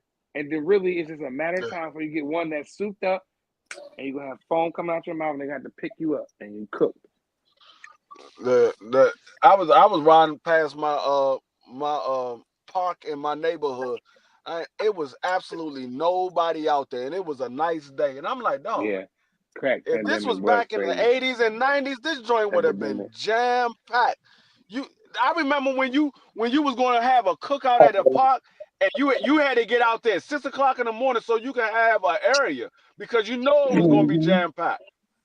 They don't You do that no couldn't more. find a spot out there. If you got out there at 12 o'clock, you ain't finding no spot at no daggone park. You might as well just wait for somebody to leave. You hit. Ain't no Uber to drop you off. And another thing, Free, now you can't do that. The young boys can't do that because the ops is out there. Now somebody got to slide. They shoot up funerals. The problem, I'm gonna tell you why so many ops nowadays. I'm gonna tell you why so many ops. Because these kids don't go outside and play with each other. They so busy staying in the house and being on the internet. They talking smack on the internet. Yeah. Now they beefing with somebody. But And back they in don't the know how days, to move we in the would, streets you either. know how we was crazy. beefing with dudes back in the days when I was coming up. We was beefing because my neighborhood beat that neighborhood in basketball or football. Exactly. That's how we was beefing, and it wasn't no we beefing to where we gotta go get the gun. It might be a fight here and there, but 9 times 10 they're like, all right, man, come back around next week, dog. We got something for you. I got some new players. Come back next week. And when the fights happen, the fights usually happen in the game, not outside the game or before the game or after the game. They usually happen in the game. The fights will break out because it's so competitive with neighborhood football. But they don't do that though. They different now. You know what I'm saying? And I know, I'm out there. Like, I know what's going on in the streets. You know what I'm saying? But I move a certain kind of way, and these young boys don't. They just don't, man. They rogue, man. They ready to just shoot, go make a rap video, and post on Instagram about this and the dead. That's all they want to do. These new niggas is, and I'm just glad my new nigga that I had got is not on that type of time. And I don't know if I should pat myself on the back, my family. I give everybody a collective round of applause because you know what? I got one of them new niggas and he is not on none of that type time. But he can rumble because he big. You know what I mean? He done some stuff where he got in trouble. He was doing stuff in the backyard. That's all I'm going to say on it. But, we shut that down. That got shut down. But, he not one of them niggas that's going to be, I got to worry about my son going to get, not here. So like these young people don't know how to have fun. Hey, yo. They're terrible. Sorry, D3. The boxing scholar is backstage. Yeah, bring Scholar. Somebody bring Scholar up here. I'm trying to see. I can't get to him. I'm on my phone because I'm at work. I can't bring him up. BBO. Probably fell asleep again. Scholar, what's up, brother? What's good, BBO? I'm liking the new scenery that you got. It's like BBO and the Temptations. I love it because they don't give you your props, BBO. They don't give you your props, brother. They don't give you your props, brother. So I like that you realizing your worth, brother. That's all it's about at the end of the day. Yeah. So look, what y'all are listening to is a black man that's disgusting. Boy, I'm disgusted. I done listened to so much cap. I got a baseball cap on. I'm writing in all capital letters. Just so much cap. So look, don't do this back in my day speech because the old people before y'all did it. Listen, the 90s was definitely the peak of black people as far as culture goes. But as far as gang activity and drugs, second to Yeah. none. NWA, bro, was the shit. Juice was the movie that was promoting killing. Damn, you got the juice now. Bro, my son has never even been in a fight, bro. And I'm proud of that. I'm proud of that. I'm torn, right? Because I've been like, man, maybe he should get his ass whooped. It'll humble him. But I'm also happy that they only understand internet beef, where they just talk a little shit, harass you, troll, and it be the end of it. Like we can't act like back in the day there wasn't no 13 and 14-year-old killers that would kill you for disagreeing with them. Absolutely, there were. Shit, Yeah, they Wayne Perry started early. You're right. So I mean, it's always been young killers. It's always been that. It ain't just started in the 80s and 90s. It's always been that. It's just it was more fun. Like you didn't have to worry about being at a neighborhood cookout and a shootout break out right across the street in the middle of the day. It's not gonna happen. That's not true. When I was playing, bro, it was bullets whizzing past us, bro. Like the 90s was horrible, bro. No, Well, I'm talking about every day. I'm talking about every day. Like literally every day out here where I'm at in DC, dog, there's a shooting every day during the day. Most of the time the shootings happen at night. It wasn't happening during the day. There was very seldom that they happened during the day when I was coming up in the 80s and the 90s. Very seldom does it happen during the day. It was usually at night. Now they don't care who's outside, where you at, what time of the day it is. They don't care. Right, they'll walk you downtown. They don't care. Down right downtown. I don't know, because when I was watching a documentary of Perry, he was shooting people in nighttime, daytime. He didn't give a fuck, and they call that man the Michael Jordan of murder. I don't even know what the fuck that means. How you the Michael Jordan of murdering somebody? That's crazy. I know Wayne Perry. I know Wayne Perry. I know a lot of people that ran with Wayne Perry. But the thing is, he wasn't going after anybody. These dudes don't care. He was going after a specific person. He would go get that person. These dudes just riding down the street in the middle of the day, just letting their joints off. Thought it was a young lady got hit up the other day. All she was doing was coming from work. She ain't had nothing to do with nothing. She was riding past the neighborhood and they started shooting, and she got hit during the day. You know why I don't fault them, D Free? Because the what they come from, bro. If we all agree that, a lot of people think that the drug epidemic was targeted to the black community. A lot of those people got locked up because they were in the street life. They didn't just kick down their door and lock them up because they was playing video games. That was the parents of the generation that's now. So I can't turn to the generation of now who didn't have no guidance and wag my finger and be like, oh, you goddamn generation, pull yourself up by the bootstraps. If they fathers is still out there gang banging. Whack 100, bro, think about it. Whack 100 on Clubhouse every day, bro.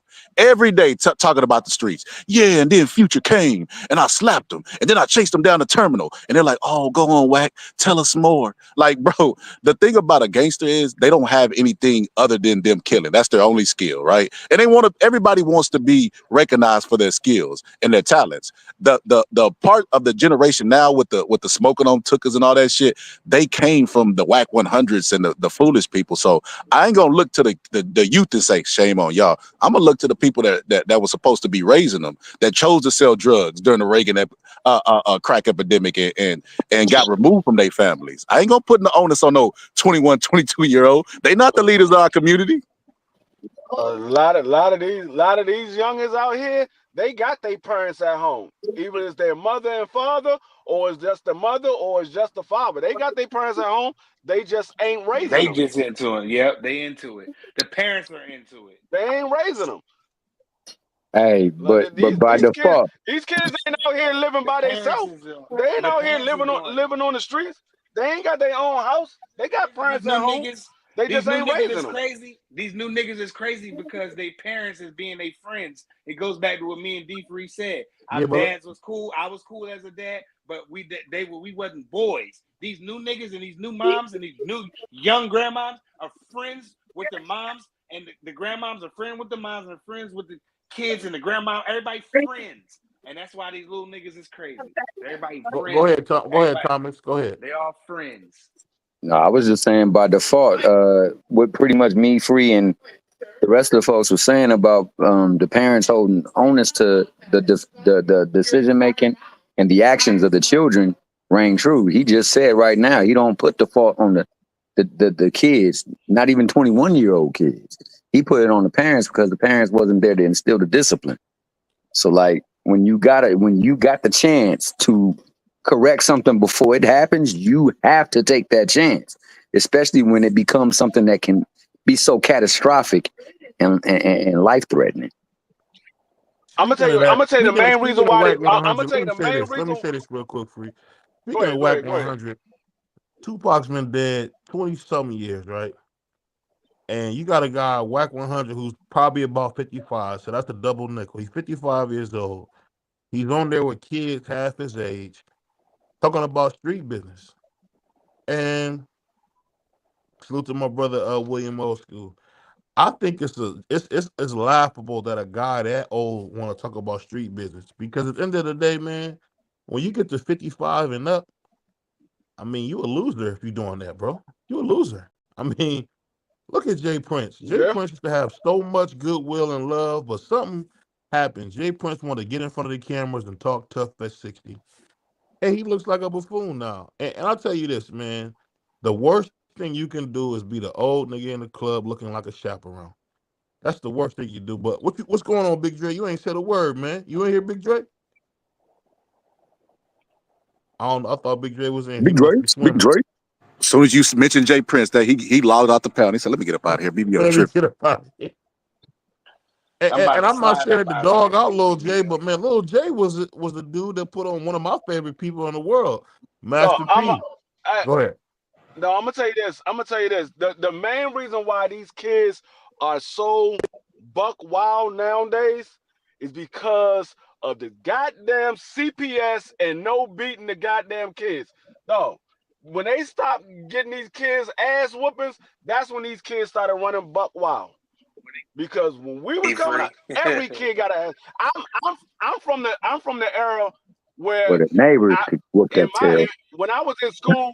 You used to go to the daggone principal office and get paddled by the principal. Big ass yardstick. You used to get paddled by the principal when you messed up in school. And then they took that away, like the mid 80s, they took that away, and then it was just you get beat at home. But I'm still from that era where you ain't just get beat by your parents, you got beat by your grandparents, you got beat by the neighbors if they saw you outside doing something you ain't supposed to be doing. They had all your permission aunts from and your uncles. parents to your ass. Yo, can I say something that's not popular? Go ahead. Go ahead. I feel like this, right? A lot of stuff that we do, everybody on this panel still wear the last name of a slave master. That's crazy, bro. We still got their last names, right?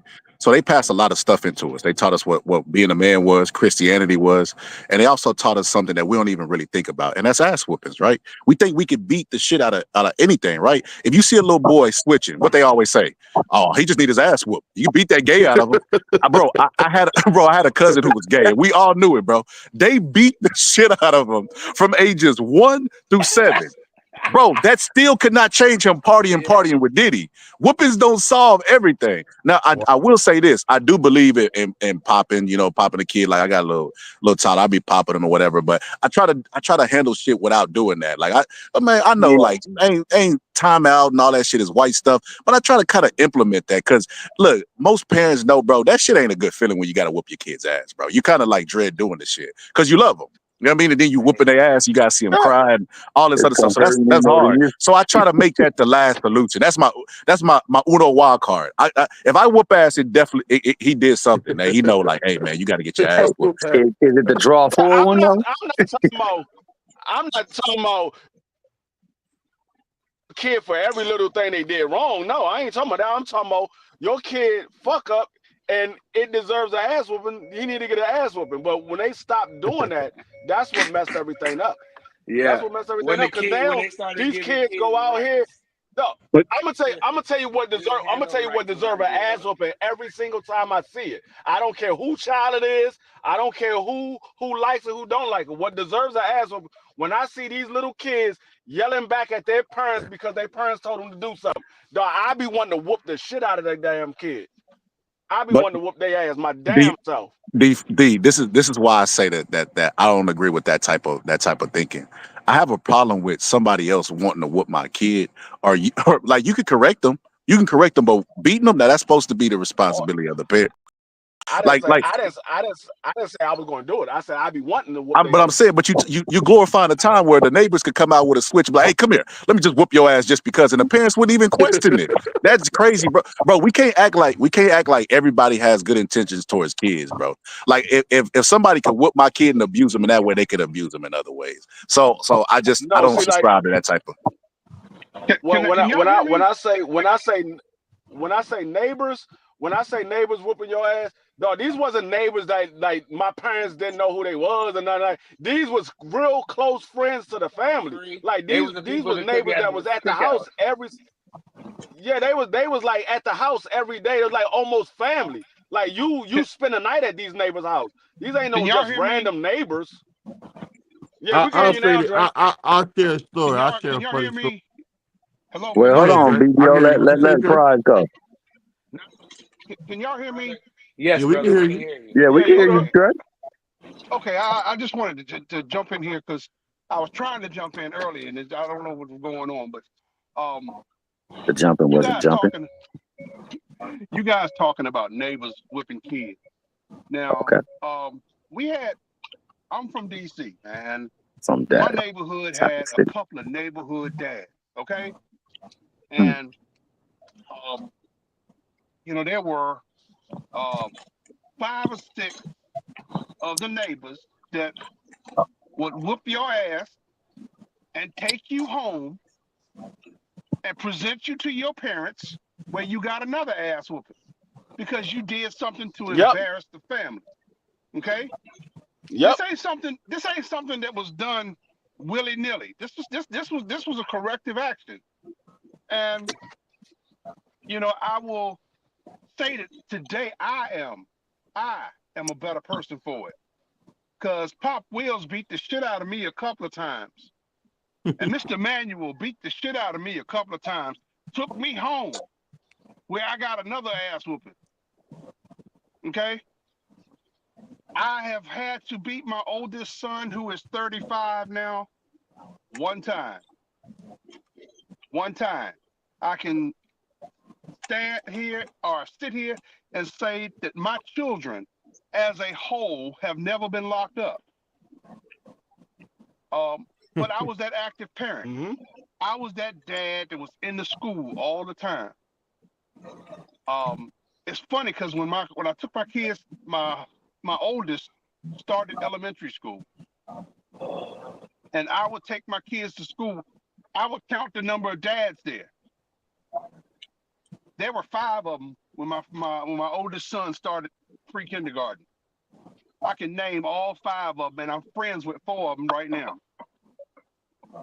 And it's um the type of thing that we grew up with a bond, and the kids were taught respect.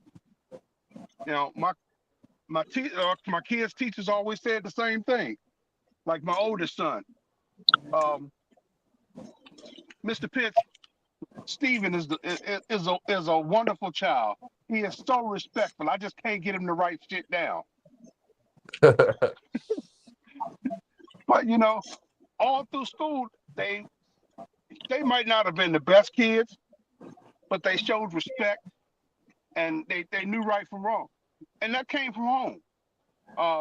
I was a product of the 60s and 70s where you were put outside in the morning and you came in the house when the street lights came on. You better have your ass in the house. Uh, so um, this is a different conversation that I expected when I popped up in here. Um, but it's a good one to have. I'm gonna let I'll y'all say get back. I'll say this, man. Shout out to my man William Old School, one half for the Angry White Man podcast. What's going on, Old School? I know you got something on this. What's going on, Old School? Yeah, I got one thing to say, and then I'm What's out. Like up, baby? when I was in school, we had a permission slip for the parents, and if they signed it, you got a wooden paddle at school. Yeah. Then you got the ass whooping when you got home. But that's not what I came in to say. All right, y'all were talking about problems with the kids. I'm gonna tell you the problem here in Louisiana in Enola. Uh, After Katrina, the construction industry was taken over. All of the labor jobs were taken over by the illegals. All of the kids here after school, kids getting out of school, graduating, whatever, would spend time doing labor jobs. They would work in construction. They'd work as helpers for electricians, plumbers, cement, whatever the case may be. All of them jobs are gone. Now these kids have nothing to go to except a McDonald's job, if they can even get one. So now they're in the street selling drugs, and the gangs are killing their asses. Which is why Nola is so full of freaking murder.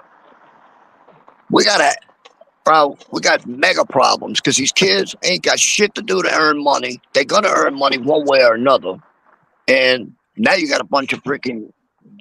That's why our murder rate's so damn high. That's all I gotta say. Yeah, and speaking of that, Louisiana has the fourth. They have the fourth worst school in the country as a school system.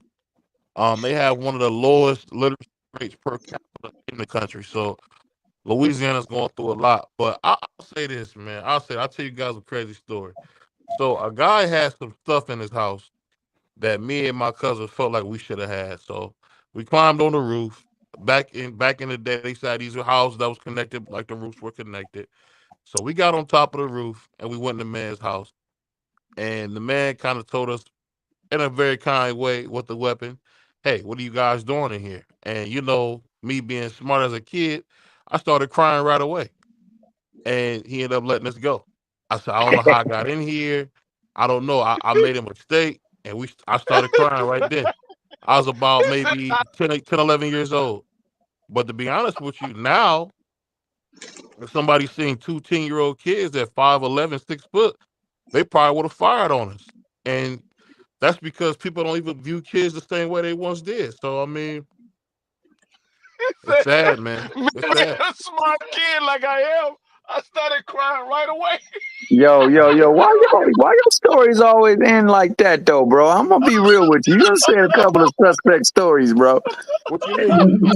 Well, Man, the story BBO, is you be running entertaining, and bro, but the crying. way you exited in this story is kind of suspect, bro. I'm just saying. No, what I said, I mean, I'm not gonna Being tell the the whole smart story, kid but that I am. See, hey, see, BBO, they'll never realize your true greatness, bro, your potential. I just say this, man. At the end of the day, My Thomas, dude, it's the a show. scholar right there. It's a show, man. So I'm gonna tell you this story, but I'm gonna tell you the fun part. I'm not gonna tell you the bad part about the story, but the story was very simple. We went to the man's house to borrow some stuff he had, and the man said, "Hey, what are you guys doing in here?" I said, "I don't know." Being smart, I just start crying immediately. I said, "I don't know how we got here. I'm trying to get out of here. Let me loose." And the man had a weapon. And he walked us out, and he walked us right to my Yo, grandmother's BBO, house. you hit it with it. This ain't my house. I thought this was my house. Damn, I be goddamn. Oh, you mean to tell me this ain't 1687? This Hey, ain't I just 16. It's not didn't. even the I fact that just didn't know how we. I just told him I don't know how we got in here, man. I said I didn't know. I no, thought I it's was at not the home. fact that BBO was crying. It's not the fact that BBO was crying. He said, being the smart kid that I am, I started crying right away. Like I this did. Mr. Tricky to the side of me was about to get us killed. But you know what? I was so smart that I started crying, dog. I And instantly. BBO probably was big as hell as a kid too. Yo. He probably was big as hell. That man probably couldn't even stand when he was out. I And put like BBO this. I said, put like this. So we BBO had started the crying ASAP. this the crazy part about the story. So we had back in the day. We used to have we used to use my Yeah. grandma's stockings for wave caps. So he Yeah, put for the sure. stocking. So he put the stockings on our head, and we got into the house. The guy had some It's stuff getting in there better. that we wanted, and he came up with a sawed off, and he let us know, It's about to bust your dome, dog. he had some Bro, real he had some you he had had some real. stockings over Charge your on head. yourself, Say it BBL. The again. nigga was on some what I was was that movie about called hey, with I was Nick about 11 years Cage? old this time, Thomas. Raising Oh, that Arizona shit. dang, my man caught a case. Um, I was about 11 years old at the time, and the thing was, the kid. I mean, when you a kid, you gotta play into being a kid. So being smart, I just started crying right away, and I said, I don't know where we at. That You wasn't know, smart. That was scared. huh? That was No, definitely I scared. really wasn't scared. I wasn't scared, Drake. What I heard was from people was that they Yeah, don't you can hurt tell. kids, You can tell me that. huh? Yeah, you can tell me that. Yeah, I understand. You can tell me that. You Dre, wasn't don't mess scared. with the story, man. The man was a smart kid, bro. He was very smart. Hey, Drake. This the Even though he thing, walked Drake. in somebody else's house with a stocking cap over his head, though, he was Yeah, smart. Right, right. smart. And trying to get out of it. Ain't that a BIPT? Man, He didn't know how he some got people over there, just but can't he get was So just BBO, trying. the you pulled your mama's stockings over your face, brother. You was tasting mama's feet while you was trying to rob that man. Hey, what we Oh, man. did. This is what we did. We went That's in my there. new joint from now on. That's my new That, joint from now on. Being the smart kid that I am, I started crying right away. Hey, I hey, like so that, look, man. this the thing. This Cannot. the thing I'm saying. This is what I'm saying. What I'm saying is, children can't even do stuff like that anymore because people are looking to hurt them. What I'm saying is, the man could have easily hurt us. He had every right to. He had some beautiful merchandise that me and my brother wanted. We went in there to go get it. He didn't like that we was in there to get it, and he came upstairs, meaning business. So, like I said, I was smart. I started crying right away. Um, and it made him ease up because he seen what are these little kids crying for? Because we were tall kids, but you could see by our faces that we was little. And one of the things I say that was so crazy about it was I remember my cousin saying, "Yo, bro, why was you in the crowd?" I said, "Man, if not, we was about to get hit." and and Hey, "Yeah, that was smart." Yeah, And hey, you and ain't then after about you to get tell the story, you got to read his cover time, man. That's funny, dog. he said, "What he said?" Hold on one second. He said, "I went through something similar, but I tried to borrow a dude's sword, but instead of calling the cops, he made a deal with me to help him train his son." I mean, at the Man, end he of the got that day, from a movie. I believe yours. I don't believe that shit. He lying. what the sword? I don't know. I don't know about all that, but I'll tell you this: the thing that I always knew as a kid, and I feel like kids don't know, I knew my place. So even if I was doing something bad, I remember my grandma had brought me to a conference one time. So I'm sitting around all the little boys over there. I'm roasting everybody. And my grandma come yoke me up. I thought you was over there making friends. You over there talking about people. So just me as a kid, I was one of those kids like I don't know if you guys ever seen Bobby's World. I would just have a lot. I got to yeah. have a lot of fun, messing with Yeah, people, Bobby's and world. I don't know if people know what that's like. But I'm telling you, if I wouldn't have cried, that dude would have let go on me and my cousin, and it would have been a bad story. It wouldn't be on here today talking. But I was Old smart. man Woody Manchester. Hey, and the funny thing about it was the stuff that he had, he wasn't even using. It was not a lot. It was in a dog. You remember those big locker boxes? So we didn't. So we cut the locks off the locker boxes right when we about to get the stuff. The dude come in there wanting damage. So I mean, hey, I was smart, man. I just started crying, and the funny Hold thing on, this about it, joint was in. Hold on, the stuff was in locker boxes. And he cut So the lock y'all, off of it, too. And this he the don't thing know I so what he y'all, was hey look, doing there. so this the y'all, thing. y'all cased out the joint. Y'all cased out the joint. No, I was standing on the grass and I seen him open up one of the boxes and I seen all the stuff and I said, "Oh man, let's see what's in there." You saw And that then from the grass? he was moving this. He was, how you taking stuff out of the boxes while you moving them around. So he had opened the boxes and we so happened to see him what Crazy, was in bro. This there. is so crazy. We seen what was in the boxes. So when he took them upstairs, we was like, "Oh, we got to get in there and see what's up." And I'm not recommending any kids do this, but that's the kind of goofy stuff that we did. I mean, like I did a lot of that little Dennis the Menace stuff, man. We would That go to wasn't the Dennis school. the Menace shit, okay? Go ahead. So Yeah, You Dennis a said, Menace you was was shooting trying to slingshots. BVO, you was running up in people's cribs. no. That was way past You Dennis the just But, Menace. being but nice, hey, BBL. crying worked for Alicia Bumgarner. When she cried, everybody forgave her. So hey, she's smart like BVO. She was smart. Hey, I just oh when I man. went in the man's window, well, one, the window was open, so we opened the window and went in there. I'm just saying he could have really been violent with us, but like I said, as soon as he came up and I seen the hammer, I started crying right away. He let us go, and we ended up getting. I probably got one of the worst whoopings of my life from my grandmother for doing that. But the thing was, I made it home because as a kid, I was smart. I just started crying. Too many kids want to be so tough; they don't know how to be kids anymore. You can get away with some stuff if you're a kid. I mean, you just can. But go ahead. I ain't gonna put it about BB. I just So, said that. I wanted to add this to BBO because y'all not gonna fit it, just team up. I know I don't like seeing people jump, especially black people. Y'all talk about gang culture. Y'all basically jumping this man in, man. Leave that man alone, man. Let that man be great. That's why he's here today. He's a smart man. But He's now I want to smart. say this. I want to say this because like I said, BBO, your age demographics got to be like 72, bro, at the least. Like two people done pulled up today. Back in my day, you could whoop. So two things we gotta make. We gotta bring to light, right? Them gangs was started in the 80s and shit, right? You know what I mean? Like they was started in the 80s and 90s during the time that he's telling us was the great time because of ass whoopings, right? Like like like we can't sit here and act like that shit didn't occur. And then secondly, this is the elephant in the room, bro, that a lot of people don't address, bro. There be a lot of family members who abuse kids, right?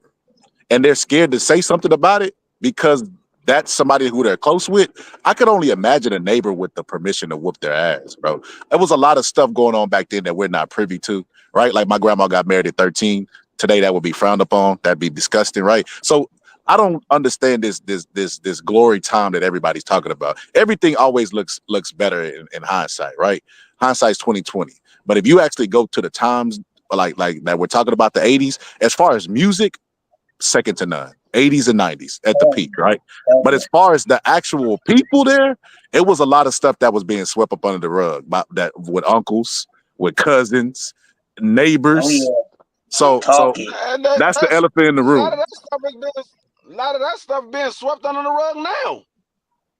Yeah, that's the fact. But would you say if the culture or the energy was that your neighbor had permission to discipline you, right? And which is abuse to me because it's a stranger beating on your ass, right? Um, to me, I would have every right to whoop That his was ass back. crazy. That was crazy. I would have every right to, No, to to steal off on him, bro. Like, so you didn't shit me out, but you telling me what I'm doing is wrong, and I got to stand here and take licks from you, man. You better get that no, slavery shit the fuck up out of here before I put both feet in your no. But ass. see, the thing is, you talking as a grown man. We talking about kids that was like 9, 10 years old. We ain't talking about no big ass teenager that's 15, 16 years old. We talking about kids. These are We also talking kids, about and corrective it discipline. wasn't a stranger. It was somebody that was close to the family. Like I said, these when I say neighbors, I'm not talking about somebody that lives on your block, but they don't never come to your house. No, not those type of neighbors. We talking about neighbors that your parents and they hang out with them. They at your house every day. They like your auntie and your uncle. You call them Auntie Joyce, Uncle Tom. Those we talking about those type of neighbors. We ain't talking about some neighbors that you don't know who they are. They just neighbors on the block. They live across the street. Your parents wave to them every day, but they live across the street. No, not them. So this might be a little bit unpopular, but y'all know I really don't give a damn, right? I assume everybody's a predator, bro. That's just how I do it. That's gonna keep my kids safe, right? Ain't nobody whooping my kids' ass. Ain't nobody doing nothing outside of my brother. Out of my brother, ain't nobody else touching my kids, bro. I look at everybody like they could potentially be a molester. You know what I mean? So that's how I keep my kids safe, bro. It's better for me to assume and then prove that they not than to do the other way because that kind of damage is irreversible. But with that being said, bro, I'm not allowing no family member that ain't fucking that come over my house once a year to discipline my kid. You come tell me what my kid did not discipline my kid. Giving my kids 2 ass whippings is crazy, bro. Now you can correct them if they're throwing rocks at a window. Hey, stop doing that. No harm in that, right? But if you say I'm finna whoop your ass for throwing rocks at that window, then take you home for your dad to whoop your ass too, bro. That is somewhere that becomes abuse, bro. Okay, now see, let me jump in here because I am a product of that generation, and if I'm out doing something, I might not. I say I was disciplined. I was told to stop that. I was jacked up right there and taken home. Okay, so I got corrected on the spot. Now, if that meant, a pop on my behind or uh, getting my hand smacked uh, a few times and then taken home, because see, you got corrected on the spot. We're not talking about abuse. We're talking about correction. You knew that you were wrong, and you knew that you were wrong on the spot. Okay, so there's no ambiguity when you got home. You can't say that I wasn't doing this because you got corrected on the spot, and you knew what you were corrected for, and then you got taken home. Now, if you got an ass when you got home, that was when you got home. Now, sometimes you didn't get that second ass whooping, but you were corrected on the spot. We were better kids for it. We are better adults for it. Our children are better children for it. Our children are better adults for it. Brother, I could tell you, I could name, I could go from one, I could start on the corner, and I could name everybody that lived in every house all the way around my block. I could go across the street and do the same thing on the next block. We knew our neighbors knew us. Okay? Right now, today, I know 10 people on my entire block. Okay? That's just what it is. We don't, as a community, we don't communicate. We don't interact. We all got our houses, we all got our apartments, we all stay in our own spaces. We have our own friends. We don't interact as a community. And that's part of the problem. so if you ask 10 people, right, they could all take medication for being fucked up in the head, and you ask them, "Are you fine?"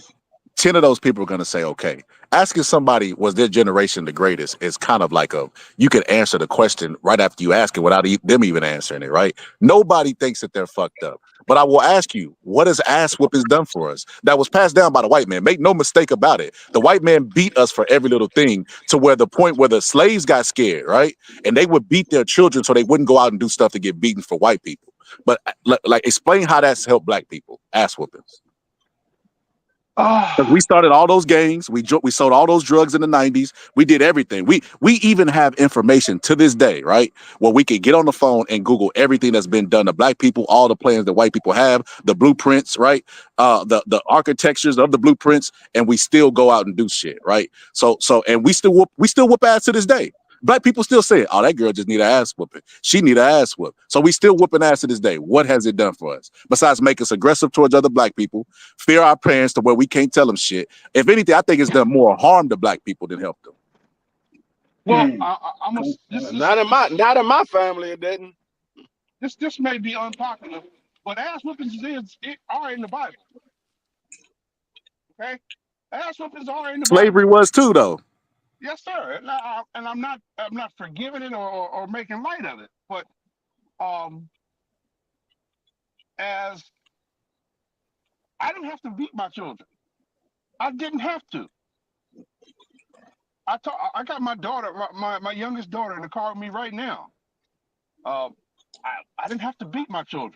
Flag on the play. So you up here advocating for ass whoopings that you receive, but you don't have to do it to your kids? I am not advocating. I'm just saying it happened. We were disciplined and we were on the spot. We were taught on the spot. We were corrected on the spot.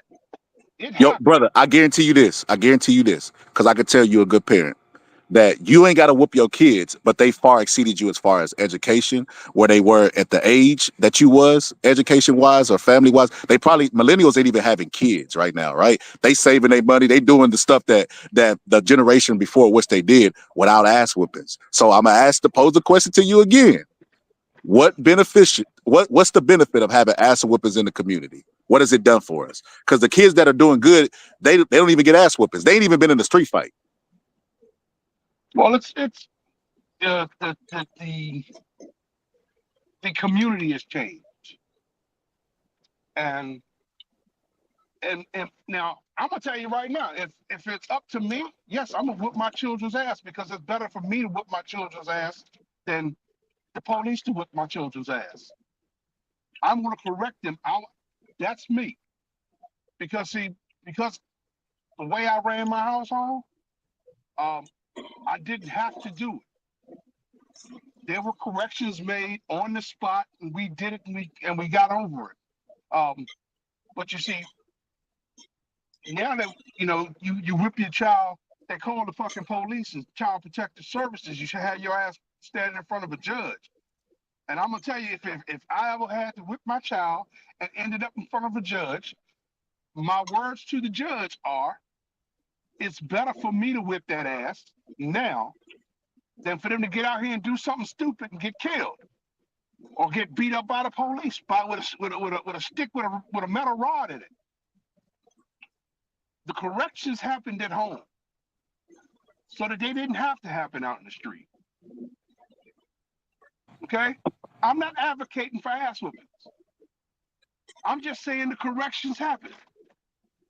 Sometimes they were physical, but not all the time. And again, if I gotta discipline my kids the way I see fit in my own house, and a judge want to send me to jail for it, no. Okay, well, are you gonna take them home with you? We're not talking about putting them in the system. Are you gonna take them home with you and live under your roof, and you will supply all of their needs? And I know that answer would be no. That's not my job. You're right. It's not your job. It's my job. So I live in Texas where you can still whoop your kid's ass. But I'll say that I'll say this, right? If you take outside of the areas that are really really heavily in favor of gang culture, like California, Chicago, Larry Hoover, and all those guys that started those gangs there, the older people, the older generation that was receiving ass whoopings. If you take those outside of those, the only gangs that people be joining nowadays, the young kids, is online, bro. They be like, yeah, gang on gang. They don't really be out there gang banging. Like they rarely even get in the street fight. So if you ask me, which generation would I prefer? Right? Because I remember growing up during the 90s, right? Being a kid and hearing bullets fucking whizzing past us while we on the playground, bro, where people were firing off a whole bunch of rounds because it was gang war, you know what I mean? Turf and all this other stuff, robberies. I remember all this stuff, bro. That time it don't exist anymore. Like a lot of people look at the Hillary Clinton and say, oh, why did Hillary Clinton lock up all those black men? They got to go look at the people that was in those communities like California and Chicago. They were advocating for that shit because it was horrible. I remember the time. I remember thinking like, oh my God. I remember wearing a red bandana. And I remember my mom taking it off and she was like, you can't wear that. I'm like, why? I'm thinking like some style shit. She was like, we in the city. Like we in Central. You can't really do that down here. They'll shoot you for that. It's just like, bro, California is where the shit originated. They killing in Texas for colors? Like I just couldn't even wrap my mind around that. But yeah, that time, 80s and 90s was awful, awful. Like you could say, see what it is we're under a microscope now. So what people do is seeing is believing. Perception is reality. They'll see somebody online being really reckless and be like, oh, this is all the generation. But for the most part, the numbers of incarceration have gone down. These kids ain't getting in fights. These kids are just standing in the house all day, video game and talking shit. And look, we may look at it like a bad thing because there'd be time like, man, I remember when there was a time where they used to have to force us to come inside. Now you got to force your kids to go outside. They get outside and act like they prisoners. I'm like, outside is freedom. Inside a facility would be jail, not outside, but you're free. But they don't see it like that. I remember making the little kids go outside when they was young, and they would just sit there and just stare at the door. I'm like, man, y'all ain't got no creativity or nothing. Go play with some beetles or some shit. But like I said, I can't be a prisoner of my time. Everybody think their time is the best. So I can't be a prisoner of my time and thinking my time is the greatest because I prefer the kids now than the kids of the 90s and 80s because they was murderers and drug dealers. Okay, I see where you're coming from. And you know, I'm from much earlier. I'm a product of the '60s and '70s. We were outside all the time. All we had was creativity because we had no damn electronics. Um, we ain't had no damn toys. Um, you know, one person had a ball, and 15 of us played with it. So, but you know, the the kids of today are they are smarter, they are faster, they um, have the uh, potential to be more intelligent. Um, because some of them can't pull hot piss out of a boot, but uh, that's neither here nor there. Because they haven't done anything, and it's because everything that they do is click, click, click, and they can go on the internet and find information uh, in minutes that took me, you know, weeks trying to read it and find it in the encyclopedia uh, or a But set old of school, is that encyclopedias. hate? That sounds like hate to me that they can find it faster than you did with your library card. That's what it sounds like to me. That's not hate, man. Hell, uh, I I enjoy the fact that I can pick up my phone and ask it a question without typing it. Um, I can talk to my phone and find out the answer to a question within seconds. I love that, you know. Um, but that is still it's I want to say it's a handicap. It's a crutch because where we were forced to uh, to count uh, to to count change, to count money all day long, so that we wouldn't be cheated. Um, now in a store, the cash register go down, and can't nobody do nothing. They can't sell you a pack of gum because the computer went down. I Man, got they can do it. gorilla. They just lazy. They can use their phone. The phone got the same calculator. I got everything I need right here in the palm of my hand, but I can't do it because the computer's down. You know, um, you hand somebody, you go to McDonald's and your stuff uh, has an odd number, and you hand them the odd pennies so that you get back paper money, and they lose their damn mind. And that's uh, that's just the weirdest thing in the world to me. That's me.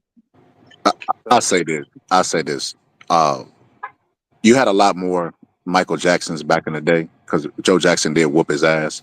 Floyd Mayweather, daddy whooped his ass physically. Like it wasn't even ass whoopings. He was putting beats on Floyd Mayweather. And you look at how Floyd is and you say, look at the character of Floyd. Like he got disciplined, right? People in the army got disciplined, but that don't mean they got the best character. A lot of them be, PDFs, you know what I mean? PDF files. So I mean, characters is going to be character regardless of anything, right? There's a lot of don't lock people the who door. I'm gonna sit out here. there's a lot of people who find discipline just through they everyday life story. But Michael Jackson make no mistake about it. Michael Jackson's fucked up as a direct product of ass whoopings, and so is Floyd Mayweather. So I look at it because I be hearing black people have this conversation all the time, right? And it's like, what have whoopings actually did for us? If we could point to one thing and say, okay, look at this area, it's solely due to ass whoopings. We can't point to anything and say that That's a fact. So why are we so hell bent on this being the magic solution to fixing the youth? Like we got to do more.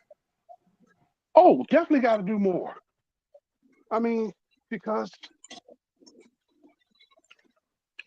the youth of today, you have very few kids that have or that exercise their imagination. It's not that they don't have it; they just don't exercise it.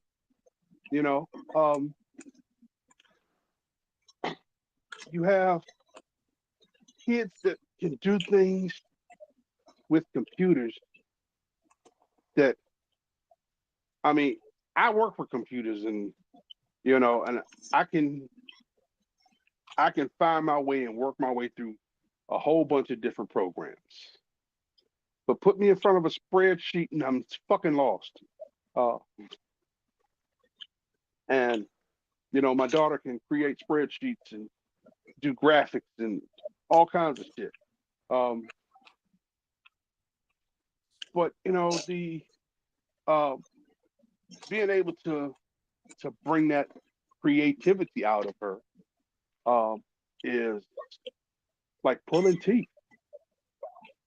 It's just not easy. You know, But I've you, done. but you, but you don't think ass whoopings would have pulled creativity out of it? Like if you whooped the ass, you'd have been more creative. No, the ass whoopings ain't got shit to do with Okay, creativity. I'm just saying because that was a topic. So because this is what I'm hearing from you. That this is what I'm hearing. You saying my generation was a good generation because we had discipline, we had a lot of things and ass whoopings. We had a village to raise us. And but what I'm hearing from you is, well, I don't really need a village because my kids are good because I talk to them, I correct them, I do other methods, and that's all I was advocating for this whole time. Is like, why is ass whoopings always the thing? Like I whoop my kid, make no mistake about it, but I make that's the last result. I don't do it as the first because I feel like back in the day when it was the first, those kids went out and joined gangs, formed gangs, sold drugs. They did all this other stuff that you were trying to prevent them to do. So ass whoopings solely clearly just don't work. So that was the whole argument that I was making. No, I'm just when I like I said, I was not advocating for ass whoopings. I'm just saying that they were a product of my generation. And for my personal self, I believe that I am better for it because I know that I was correct. Like I said, it wasn't always the ass whooping. You know, I got caught hooking school uh, by one of my neighbors who pulled over, got out of his cab, and when I turned around, there he was standing there. I got put in his car and taken to my house where I was presented to my parents. Well, actually, it's my grandparents at the time. Um, and I got punished from there. There was no ass whooping, but there was a correction made on the spot because the neighborhood helped. The neighborhood was the eyes, it was extra eyes and ears. And they were able to touch you, not necessarily to whoop your ass, but to touch you without fear of the parents going the hell off. Because see, nowadays you touch somebody else's kid, I couldn't I couldn't bring a neighbor's kid from the other end of the block back to his house today. Because his parents want to know why am I touching their kid? Well, I just saw your kid down here beat the hell out of with three or four others, beat the hell out of some other kid with sticks. I knew who he was. I grabbed him up. I'm bringing him home to you. I expect you to do the corrective. I expect for you to administer corrective measures. I just wanted to stop this ass whooping. I wanted to stop these 8 kids from beating this one kid. I did that. Now I'm bringing your kid to you. But hell, they want to have me arrested if they don't try to shoot me on the spot because I touched their kid. I can't lie to you, old school. I don't believe you should be arrested, but I believe if I could correct somebody. Kid, hey, y'all stop hitting that kid, or even call the police up. But I'm not gonna put any kid in the back of my car and drive. That's their parents' job. I just don't. I feel like it's just a violation. Like touching somebody else's kids, it's like cringy to me, bro. Like I can't do it, bro. Whooping or anything. I'm gonna ask this question with have you or a sibling been abused? No, I mean, because that sounds like somebody. I mean, the it sounds like you know somebody close to you who's been abused by somebody who was trusted. no. I think ass whoopings is a form of abuse. Right. I'm not. We're not talking about ass whoopings. I'm talking about bringing your child, who I saw screwing the hell up, doing something that would get him arrested, preventing bringing a gun to something that doesn't need require a gun. See, because that's what happens when you call the police. You bring a gun to the problem. But it's Well, we live in no, a different times. let me explain myself. Because when you call the police, whether their intentions are 100% pure, the fact that they have that gun on their hip brings the gun to the party. We don't need a gun in this party. Okay, we don't need a gun in this party. We just need some common sense, some adult common sense. So all I'm advocating for is breaking this up, helping the injured child, and I know that child A and B live next door to me, taking them home to their parents. Listen, I caught them doing this, that, the other. I did not bring a gun to this party. See, because Don't say the not G only word, Big Dre. Big Dre. Don't that's say the not G that's word. okay. I didn't bring a pew pew to the party. I didn't bring a big stick to the party with a metal rod in the middle of it. Okay. Right. I didn't bring the guy with the electrified taser to the party. Something that could do just major harm. But you ever heard the term ignorance is bliss? I'm pretty sure you heard that, right? We Yeah. now know that kids are being abducted, stolen. Like okay, put it like this, right? So from your perspective, you know the kid, you doing this, and you go and you take the kid and put him in the back of your car. Somebody else looking, they're like, that ain't his mom and dad. Why they put him in the back of I'm just saying we just live in a different time. We know people get abducted, we know people get abused, we know kids go missing and never seen again. You know what I mean? We just aware of all these things. So it's just smarter. We gotta be a smart kid like BVO was, you know? It's just smarter to not do that. Just mind your own business. Either go and correct the kids. Like you don't have to whoop them. Hey, y'all get off here. What y'all doing? You know, so most of the times kids will listen. They might say fuck you and start trying to whoop you with the stick. You just never know. But I mean, for the most part, all you could do is all you could do. You can't raise Okay. nobody. I got a question for you. I catch your kid in the middle of a gang fight.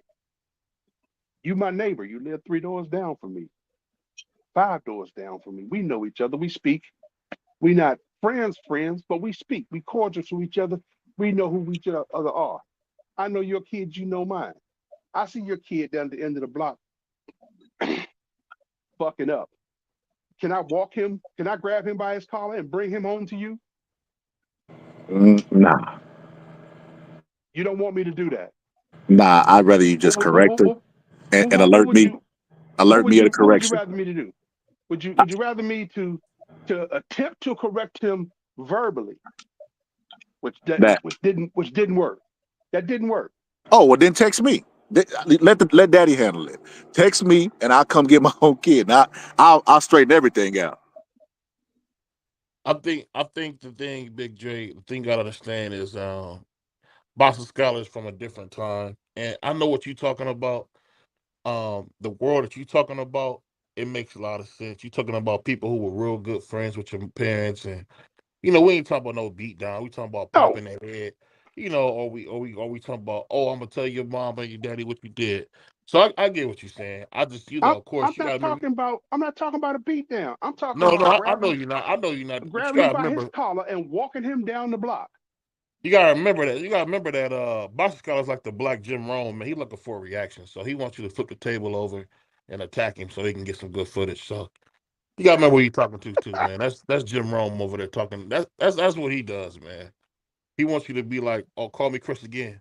I bet you I will. I bet you won't. And then you call him Chris again, and then he jump over the table. So that's what you're looking for, man. That's Boxing Scholar, man. But You all know, jokes aside, man, I get what Boxing Scholar's saying. I mean, But I to be get what honest he's with you, saying. we don't have. I'll put it like this: we don't have the same kind of community that we used to have, Scholar, either. There is no black community like there once was. That doesn't exist. There is no blacks that truly just want to help your kid make it. Like I remember, a friend of mine got hit with a brick, and his mom wasn't home, and he tried to say one of the neighbor ladies was watching him, and she wasn't. Lady sold him out, and his mom came home. He had got hit with a brick. And he was like, trying to explain to his mom why he was outside the house and he should have been in the house because his mom used to work late. But the thing is this, man, what we basically speaking about is at one time we had a community like Dre, like Free were saying, but we gotta remember these people are over 40 or over 45 years old. So they grew up in a different time. It's not like that no more. Now, if somebody grab your kid, they wanna do something to them. You know what I mean? They don't want to just give them a wedgie and say, "Oh yeah, I caught y'all throwing rocks. Y'all shouldn't have did that." That's different, But I will say this though. I will say this though. It's sad that community doesn't exist because it's so important for kids' development to have a village that holds everybody accountable. We don't have that. In Cleveland, there was a school that had a reunion. Shout out to Shaw High School. And instead of it being a good time, everybody barbecuing, having a good time, a couple of chimps went in there and started shooting. So I mean, you know what I mean? It's kind of world we live in now. Instead of going having fun, all the honeys in there, dance with all the honeys on the north side, like dudes could have been. No, they want to attack each other with weapons. I mean, that's kind of world we live in. It's sad. Hey, boxing scholar, let me ask you a question. Say, and this is all hypothetical. I want to use that same situation. Only your kid is the one getting beat up. Would you like me to break it up and bring him home at that point? Would if I broke up the fight and I brought him home at that point, would that be okay with you? Uh-uh. It's not. That's not okay either. Uh-uh. Just break it up, and send him home. But don't bring him home. Don't Yeah. make sure he gets home safe. Yeah. I'm sorry. I have to disagree with that. Uh, you know, and the reason I'm gonna disagree with that is because if we at the end of the block and I break it up and walk him home, ring your doorbell with him standing next to me. Okay, all I'm doing is ensuring his safety. I am not. We ain't talking about and. We gotta release we gotta let that mindset go that everybody's out to hurt your kid. That's not what everybody's about. Um, and I say that because there are so many times out here, um, me being an old man, being active in the schools, and doing what I did when my kids were growing up. Okay, because I've done both. I have broke up the fight and taken one of the aggressors home because I knew his daddy or I knew his mama and knew where he lived. And there have been times when I've um, taken the victim and sheltered the victim to the house and made sure he was safe because I knew his daddy, I knew his mom, I knew where he lived. If I'm being honest, if my son is the victim, I felt as a parent already. My son Well, better be out there whooping ass. If they pick up a stick, he gonna pick one up too. And when yeah, they gonna be sword fighting out that bitch. He picked up a stick and they picked up a stick, but you had 4 sticks against 1 stick. He's getting his ass whooped.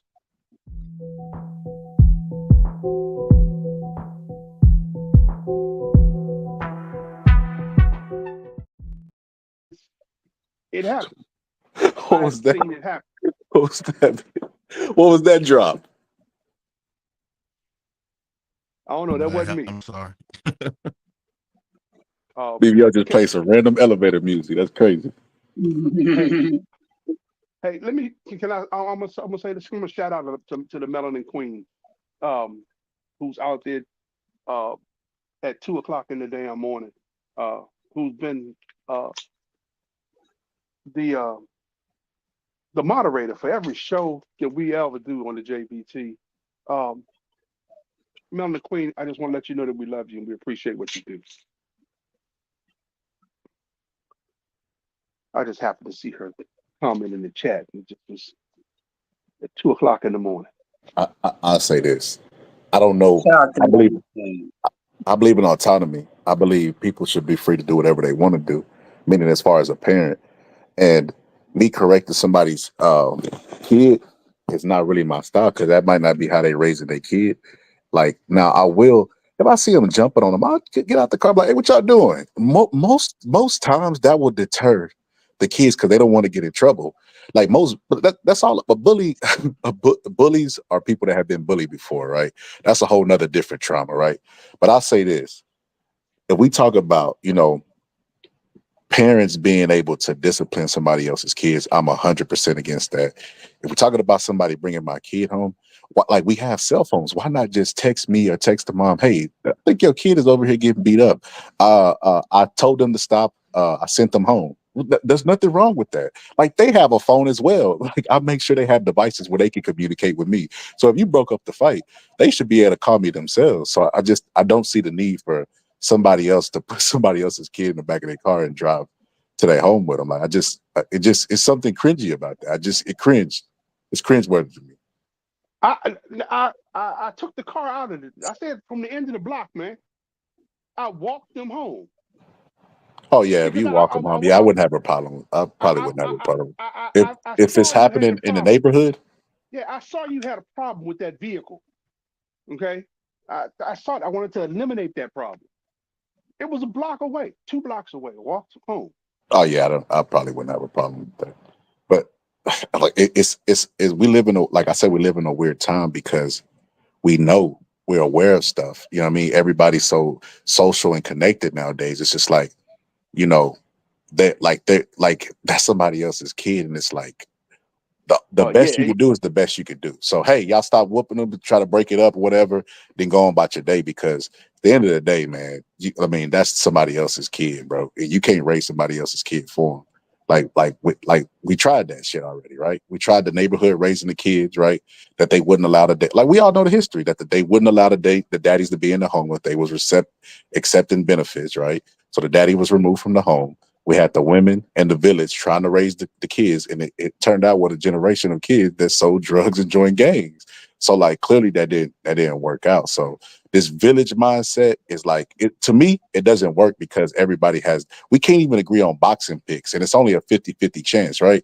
Somebody gonna win, somebody gonna lose, possibly a draw or a DQ. That's the only options in boxing. We can't even get it right on that shit. So agreeing to raise somebody else's kids or agree with principles and stuff, that shit will never work. You say it'll never work, but it works in other communities. I've seen Asians discipline their kids for not making bees for making bees and shit, but I've never seen allowed them to let another Asian whoop. Or what's another community where they let everybody whoop their ass? I didn't say anything about whooping their ass. See, I took the ass whoopings out of it.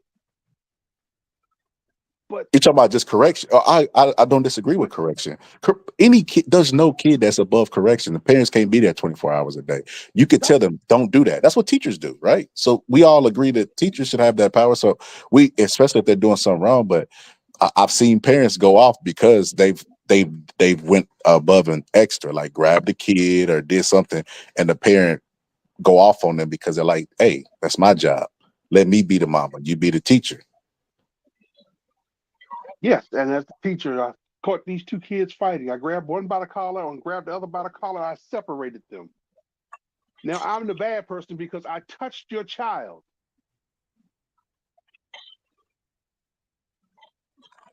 I don't know. Well, where does that line Because get drawn? Because they also have police officers in schools.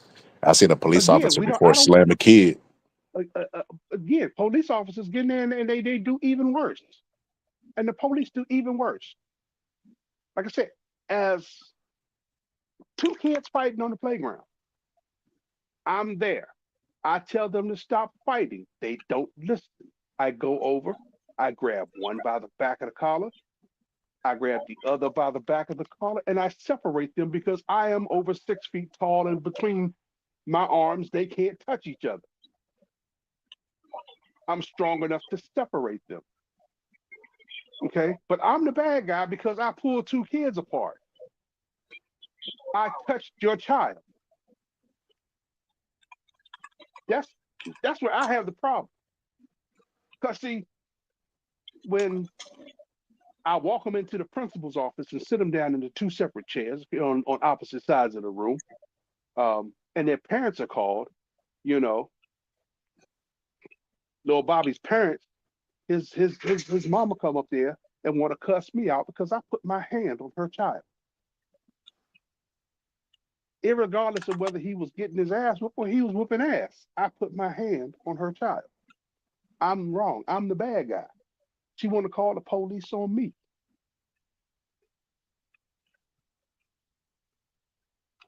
So this is what I asked you then. Why do you feel like because you were raised in a time that is your job to discipline other people's kids or I'm correct them? not. I didn't discipline anybody. I stopped the fight. I applied some simple corrections.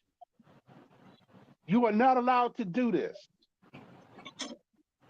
See, because if somebody called the police, then, like I said, now you bringing a guy who's got electricity, a wooden stick with a metal rod in it, and a pew pew to the party. I don't need those items to come to the party. There's no need for those items to come to the party. I don't want those items in this party. I Because see, get you, somebody, man. I get you. because I get you, somebody gets school. hurt. Because if they don't listen to me and I can't separate them, and I got to call somebody that's going to bring an apparatus,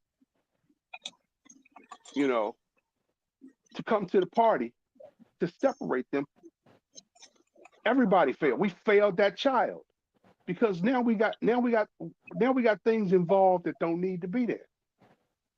That's what I say, school. Because you from the generation that raised the generation of the Pox and the Biggies. You're around that age. There was a time during your time where black people like BBO said like had unity, right? And they was talking about these type of things. But all it did was created a generation that was fearful of getting caught doing stuff, but sneaky enough to still do the stuff that they were doing. Remember Biggie? Biggie had his mom. His mom had him in fucking higher education and everything. Pac went to performing art school, bro. They wanted the best for their kids and put them in positions to be the best. But they just snuck out and did fucking gang shit. Pac waited till he was 20 years old to become a gangster. That's crazy. But I mean, it just is what it is. There's no amount of of of of whoopings that you could do or correction that you could do if the kids are gonna do what they want to do anyway. Nobody raises their kid to be a murderer, but yet we still be having murderers out there, right? So what I'm saying to you is, uh, yeah, you come from a generation that had a more of a community sense, like, but the generation that was the product of that, they were fucked up. The Michael Jackson was beat by Joe Jackson, end up cutting off pieces of his nose and bleaching his skin white and doing all kind of crazy stuff because I don't think people look at the ramifications of a ass whooping. I feel like an ass whooping should be used like a nuclear bomb, right? Like America has a whole bunch of nuclear bombs, but we're not just dropping them over everybody, right? We only save that for special occasions. I think that's what ass whooping should be. We could correct the child, you know what I mean? Like you said, just firm, talking to, whatever the case may be, taking stuff away from them. All that stuff is forms of punishment that we can do besides ass whoop, because that shit is having negative effects. Like I said, one if we was in court and I had to present two people to you, one would be Michael Jackson cutting off his nose, you know what I mean, end up injecting himself with stuff to put him to sleep. Like he didn't even have a really, he should still be alive to this day, right? And Floyd Mayweather. Floyd Mayweather is unbearable, bro. He has only child syndrome. He won't allow anybody else to have the spotlight. He ended up having resentment to his dad, to where his dad did beat him and is still fearing him. But all it did was made Floyd Mayweather, when he felt like he was strong enough to whoop his dad's ass, disrespect the shit out of him on 24/7. So it's just like I don't see the benefit of just ass whooping, ass whooping, ass whooping. Like I said, it was a gay dude when we was little who got, my cousin, who got his ass whooped a lot. When I say a lot, I mean a lot. But he grew up and still was partying with Diddy. It didn't change anything. All it did was make him sneak to go do what he did. And that's what I feel like the correction. The people are gonna do what they want to do, regardless if there's a community or not. That's all I'm saying. Character is character. Yeah, you do have a point there, and the kid that got his ass whooped all the time, to the point that he resented his parents for it, and or you trying to beat something out of a kid. That doesn't work. Okay, I can correct you without whipping your ass. I can correct you without, you know, bruising you. But if it came down to the point that I have to put my hands on you to correct you, to discipline you, okay, it is better for me as a parent to do it than to allow you to go out and continue that behavior and somebody call the guy with all the apparatus. But you know what though, school, that you could have the best upbringing in the world. You could even have whoopings. Your encounter with the police officer is it's inevitable. There's no amount of ass whoopings that's gonna. I mean, you could do everything right, you know what I mean, and still be wrong. It just, it's. I hear the argument, and I've heard it from my grandparents, but it's like everybody drives, right? So you're gonna eventually deal with the police at some point. And then we've seen scenarios where people do 100% right. They're not aggressive or anything, and it still ends up with them getting their ass whooped. So I mean, ass whoopers at home that Well, don't no. you can have people who do everything right and um, end up being unalived by the police. Um, and taking point Philando Castile, okay, a man who was a traffic stop, a traffic stop,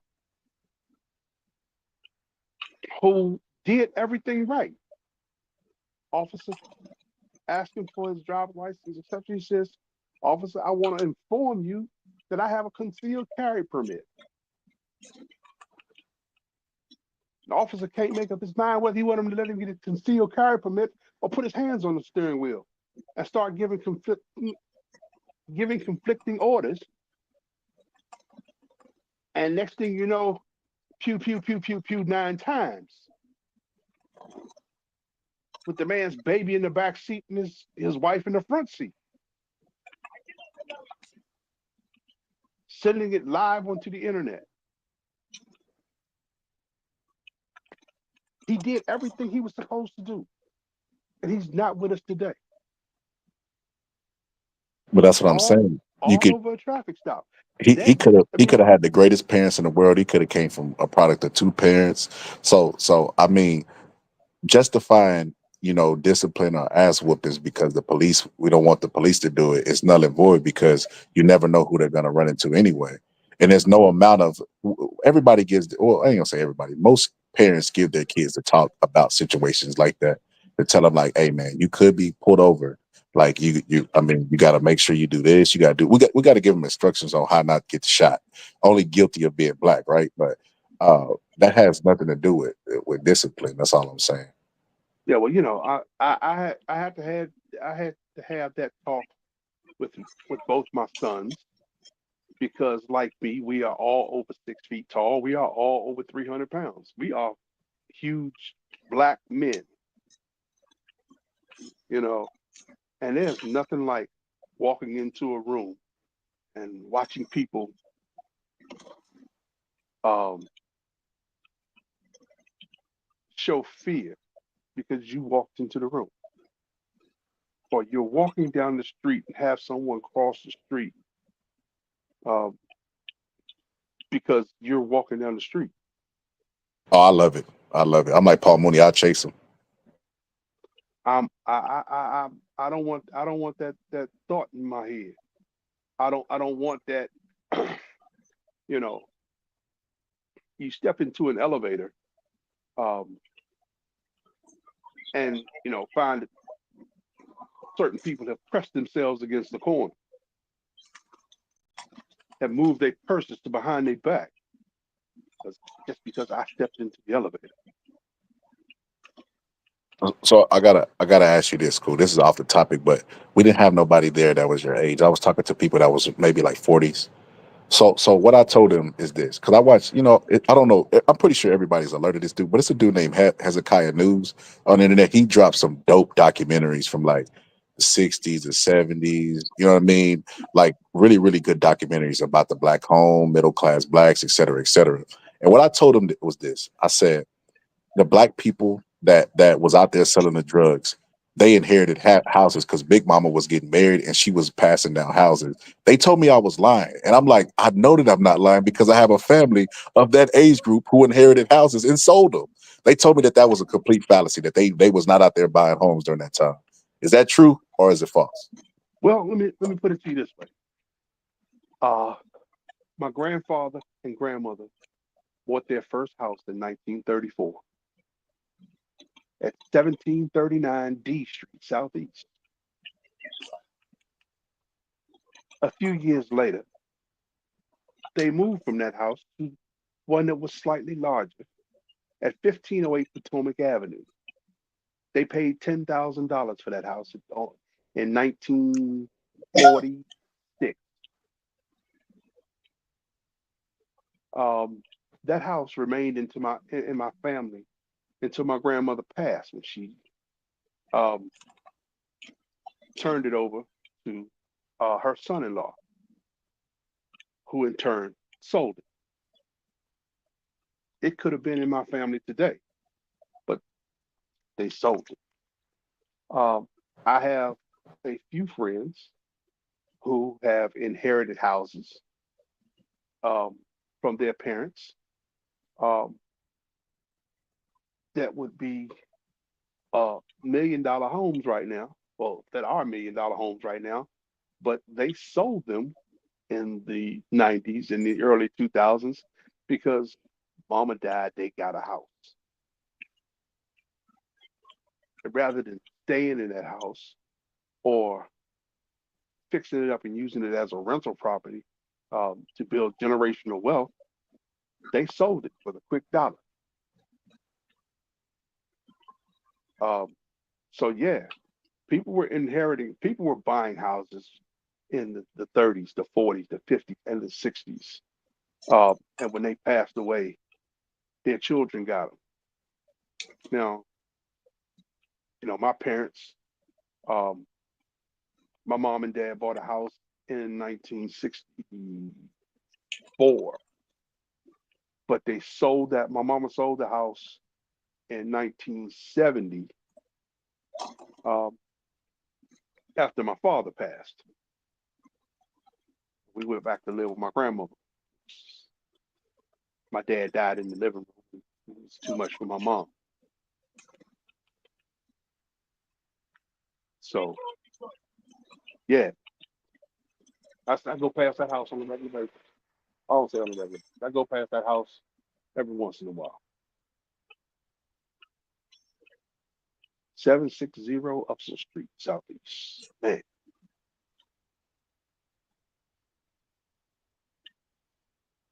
But yeah, so, parents have turned their houses over to their kids when they passed, and the kids just sold them. Oh man, this house worth $400,000. Yeah, but you only got 220 for it. Didn't have a mortgage on it. You sold it quick, got rid of it, flipped it over. Now somebody else gets to start their progression toward generational wealth. And it's usually somebody not of our persuasion.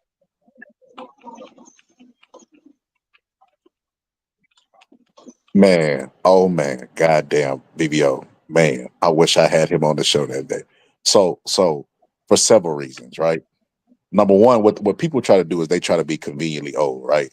Like if you ask if you ask a black man the actual age, they're gonna say, "Man, look, I'm really this age, but I'm actually younger than my actual age because I can do this and I'm still strong and I can dunk the basketball and all this other stuff." But then when you try to have a debate with them, "Hey, you too young, you don't know anything." But what you just said, 100% of what you just said is 100% of what I said on the episode. And I had people that was maybe 15 to 17 years older than me telling me I didn't know what I was talking about. That Big Mama did not buy a house, they didn't inherit no house, and everything that you just said was 100%. Oh my God, I wish I had you on the episode. That was Listen, gold. That was great. man, listen. I have experienced it. I'm 62 years old.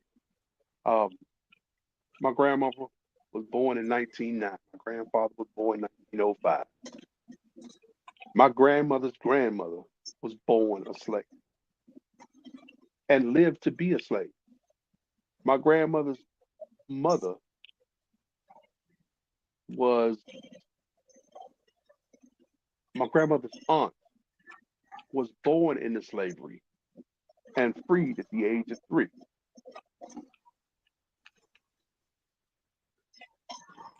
You know, these people live. I ain't got needed you as my Uno card to episode. As soon as they try to hit me with that ageism shit, I could have like, well, listen to my boy, Oh, Big J. You could have set him straight. You could have like, no, now listen, because they so you always say do I that. got You that draw young, pull for you, huh? yeah. They always hit me with that. You young, you don't know. Oh, you just watching documentaries. I actually lived the time, and then you'll come in and just trump everything because you about 15 years older than them. So they really got to listen because you was during the time. Listen, I'm old enough to remember colored water fountains. Didn't know it at the time, but I saw my first colored water fountain. Well, I saw my only colored water fountain at Union Station in Washington, D.C. I even know where it was. Didn't know why it was there, but I saw the sign that said colored people only. Now I remember seeing this sign and I remember seeing that water fountain. And it wasn't until years later when somebody showed a picture of that water fountain and that I could read the words that I understood what it was. I was a baby during the March on Washington. Okay. That- That's crazy. That is crazy. Because this is my argument to them, right? I say, look, right. We look at the state that we're in now, and we have discourse, and white people show up to tell us, like, "Hey, man, y'all, slavery didn't have an effect on y'all. You need to pull yourself up by the bootstraps." So what I tell them is, look, I agree with reparations, but is it realistic for us to get? Absolutely not. But I said, I'll tell you what is. We could have life insurance policy that we pass down to our kids. We could give them homes. We can give them stuff and tell them not to sell it and make the mistake of y'all's generation because the generation right above they sold Big Mama's house is what I told them. And I told them that we have programs in school that like will pay for your entire schooling based off of you coming for having low economic status. Like there's a lot of stuff that we could take advantage of that we don't. And we sitting here waiting for this check, this mythical check that they're never gonna pass. They won't even acknowledge that what they did was wrong. They try to put business label on it or a business title on it. So when I had these conversations with them, they say, well, like I say they flip-flop. Because this is what they told me. On one hand, they said, during the 90s, we wasn't selling crack and we wasn't doing stuff at a higher rate. I'm like, wait a minute. Oh Then hell yeah. what was up He's with oh Hillary he's Clinton's crime bill?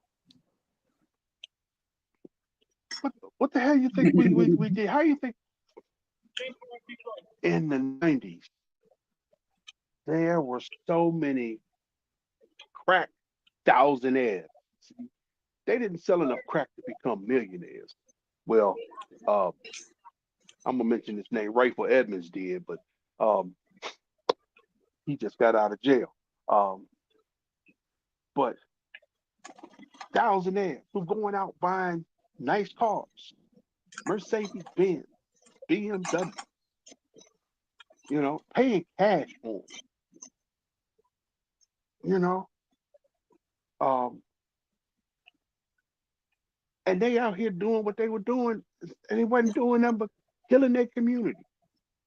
They go out and buy what was known back at the time as working 50. I spent $50. I cut it up. I done make 12 rocks. Now I got $120. I can go out and do that. Now I go get me two. And I See, cut them up and I start selling. And I could do this all day, every day, making a couple $100 a day. Then next thing you know, it's a couple $1,000 a day. Then it's a few $1,000 a day. Next thing you know, the motherfucker's making 10 grand a day. Selling crack, standing on the corner. He got on a $500 jacket, pair of $300 boots. He got on leg warmers. He's got on his jeans and enough pockets to make a motherfucker go crazy trying to figure out where they all at. He got money in more pockets man, than you you can hey, count. you old He school. got a You spitting he got a street. can. He got a can stuck in the corner over in the bushes with his stuff in it, so that it's not in his pocket. And every once in a while, he go sit on the wall next to that can so he can grab one thing, grab 2 or 3 packs out, and then go stand someplace else. You know, Like that. You hear that? You hear he trying to tell you how the game was going. See, because you only see it in the movies. You understand South Central and those wasn't documentaries, right? Like they was it was a movie during the climate, but they wasn't based off true characters. But even in those movies, they was teaching you how to whoop up dope. They was telling you, oh, dude, that's crazy. If they as much as they said that the 90s wasn't crime ridden, all the movies that were based on the 90s that are really popular are crime movies. New Jack City. Paid in full. You get what I mean? Like even during those movies, they were watching Scarface. This is how crazy the world is. listen, the movie The Wire had so much truth in it. I mean, the TV series The Wire, based out of Baltimore, had so much truth in it. It's amazing. You know, there was a very similar situation right here in my backyard here in DC, man. And the name I mentioned a few minutes ago, Rayful Edmonds, shit, drug kingpin, drug kingpin. You know, My homie in the chat said he said that's basically your experience. He said, what about the people who didn't inherit homes? And what I say to that is, see, not every white person. I didn't inherit a home. I didn't inherit a home. I had to buy my home. So there you go, like that. He's exactly what you're talking about. He didn't inherit a home, but he knows others who did. So, see, like that, nothing is 100%. Like when the white middle class was created, not everybody got in that was white. Some of them inherited homes. Some of them had to go buy their home and pass it down to their kid. But that's how you create generational wealth. We would all agree on that. And what I'm trying to say is the people who did inherit homes went out and sold their homes. They squandered. They squandered the opportunity. There are so many that, I mean, you know, we don't teach. And I'm gonna say this as because I've read a lot of books in my day. I've got a lot of advice from a lot of people over the years. We don't teach our kids about money, and it's probably because we ain't never had none. I got some advice from at about the age of 9 or 10 from the neighborhood drunk. Okay, I did not heed that advice because of the source. Because hell, you see Nudie 9, 10 o'clock in the morning, he already drunk. He got a bottle in his pocket that's half empty. He been drinking already. You know. What I didn't notice was you never saw Nudie beg for money. Because Nudie had money. Come to find out, he caught me one day when I was out playing in the alley. You know, he said, "Come here, let me talk to you." And I'm being respectful, and I went over there and I stood about 6 feet away from him. He told me, I didn't think about it when he told it to me because he was drunk. He was the neighborhood drunk. He said, "People see me as nothing but a drunk, but I'm a professor of mortuary science." You know, he said, "Don't spend all your money. You need to take 10% of your money and put it away in the bank. That's your do not touch account. Don't touch it. Just put it in the bank. 10% of whatever you make, put it away." I didn't know what he was talking about. I didn't know what 10% was. But he told me. And again, because of the source, I paid no attention. I remember those words. They come back to me on a regular basis now because I ain't got 10% to put away. It's all going toward bills. I'm living above and beyond my means. No, I'm living probably right at the top edge of my means. Not far beyond. You know, I'm not robbing Peter to pay Paul at the end of the month. But shit, if I'd have listened, paid attention, and implemented that when I was coming up, I could probably be a millionaire now. Yo, But school, you ready for some statistics? sure. It says in 1970, the census found that 42% of black households were homeowners, right?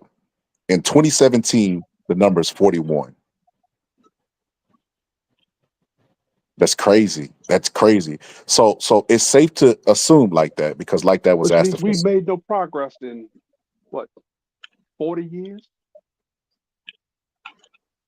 No progress.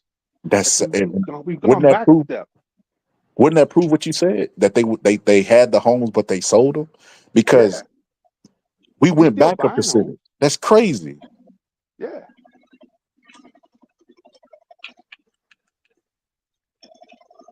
You know, So the homes in 1970, what would you say, school? What would you say the price range was? You said that they bought a house for $10,000. Was that like around that time? okay. No. Uh, 1970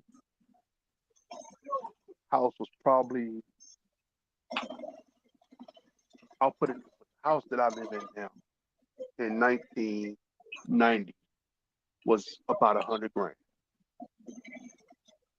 In 1970, it was probably a third of that.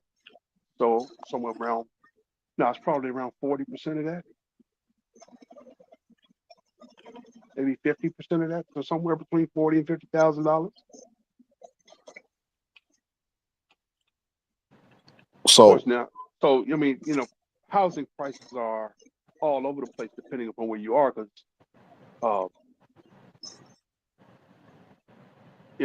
if I go across the bridge from where I'm at right now, go back to the house I grew up in, uh,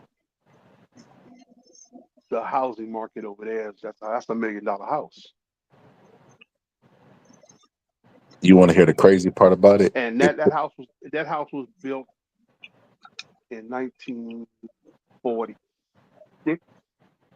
I believe it was. This is the crazy 40. part about it, school. It says from 1950 to 1970 that despite discrimination, there was a 20% increase in homeowners. From 1950, before civil rights, to 1970, there was a 20% increase in black people owning homes. From there to now, right? To now, we've went back a percentage and it hasn't progressed. So they went up 20% during those times. So it's safe to say if homes can Because create see, people were generational people wealth. people were buying homes despite being redlined out of certain neighborhoods and despite banks not making loans. Look at all of the stuff we had to go through because we couldn't go to the bank on the corner to get um, a loan. We had to go down to the credit union. Most of our homes were bought through the credit union because we worked, we built the credit union. The credit union belonged to us.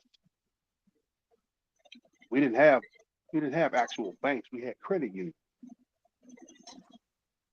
and that's how we bought our homes. You were a member of the credit union through your job. Granted, you didn't have the best job in the world, but you had a job. You would put your money in the credit union, you know, and you bought your house through the credit union. Now credit unions are fewer and farther between, and banks are now conglomerates. Hell, they used So to be they used to be um there used to be a bank called American Security. And if you look at the back of a $10 bill, um, one of the buildings on the back of the $10 bill was an American Security Banks, but American Security is no longer.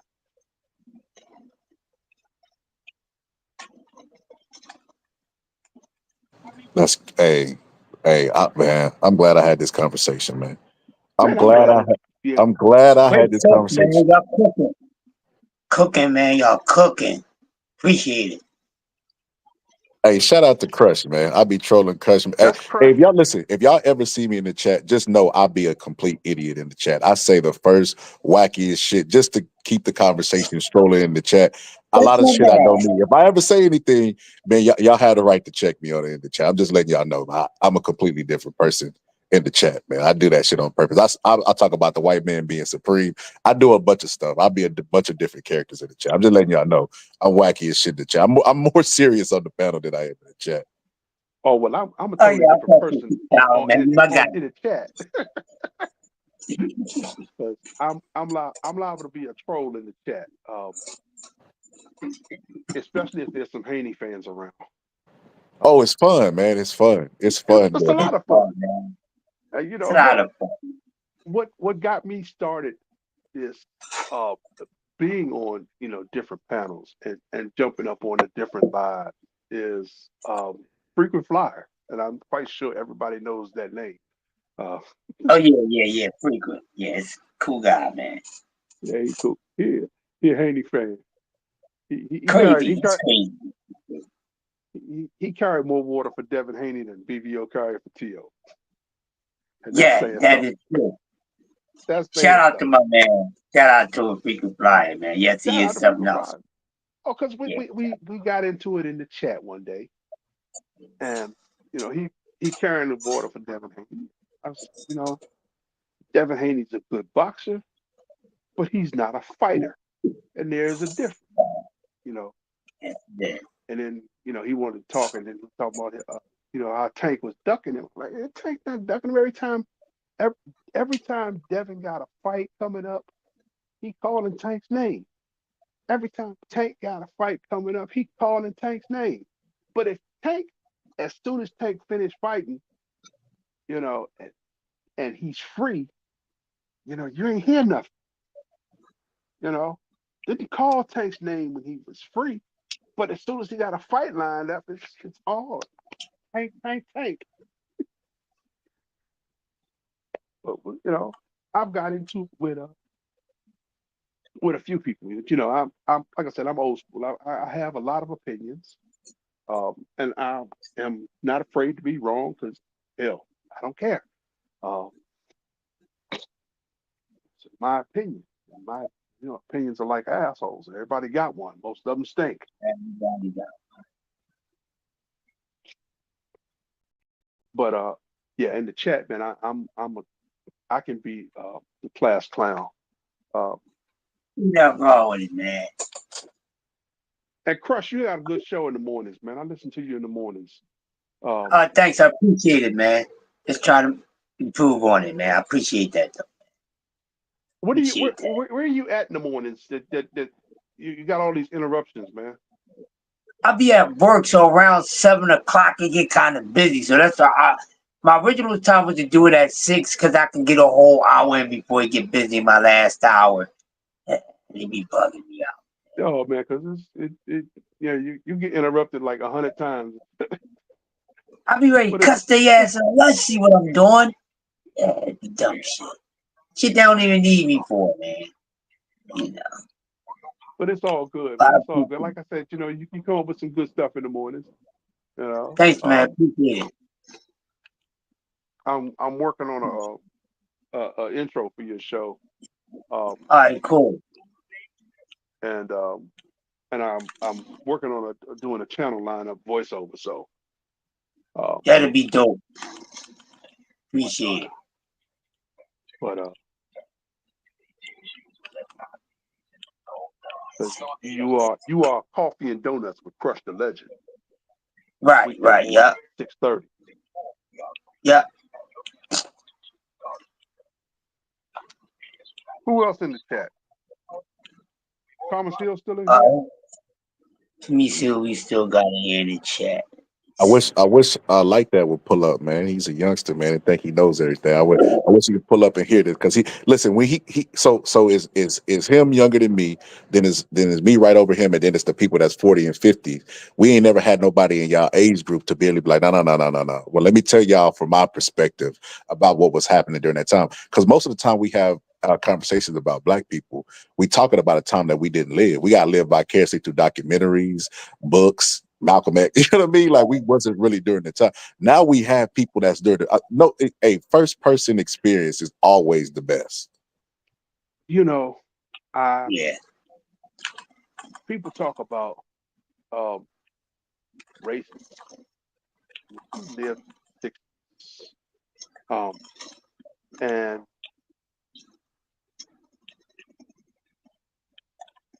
all right, who the fuck you? They go in the house. But I wasn't catching when I was catching the bus.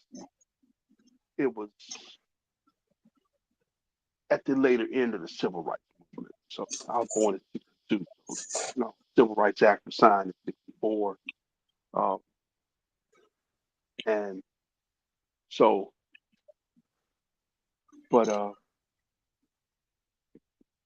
there was still racism.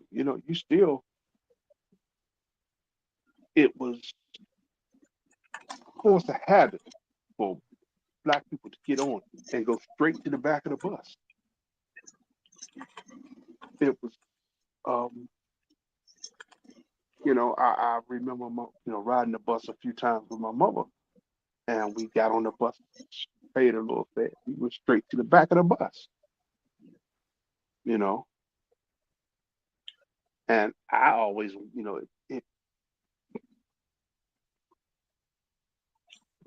I didn't pay it. I can't say too much to it now, but I remember going to the back of just automatically going to the back of the bus, passing empty seats. But she came from the era where that's what she did.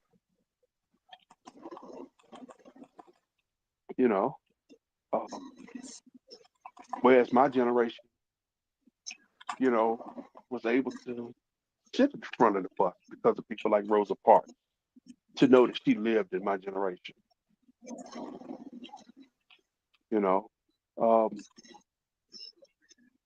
When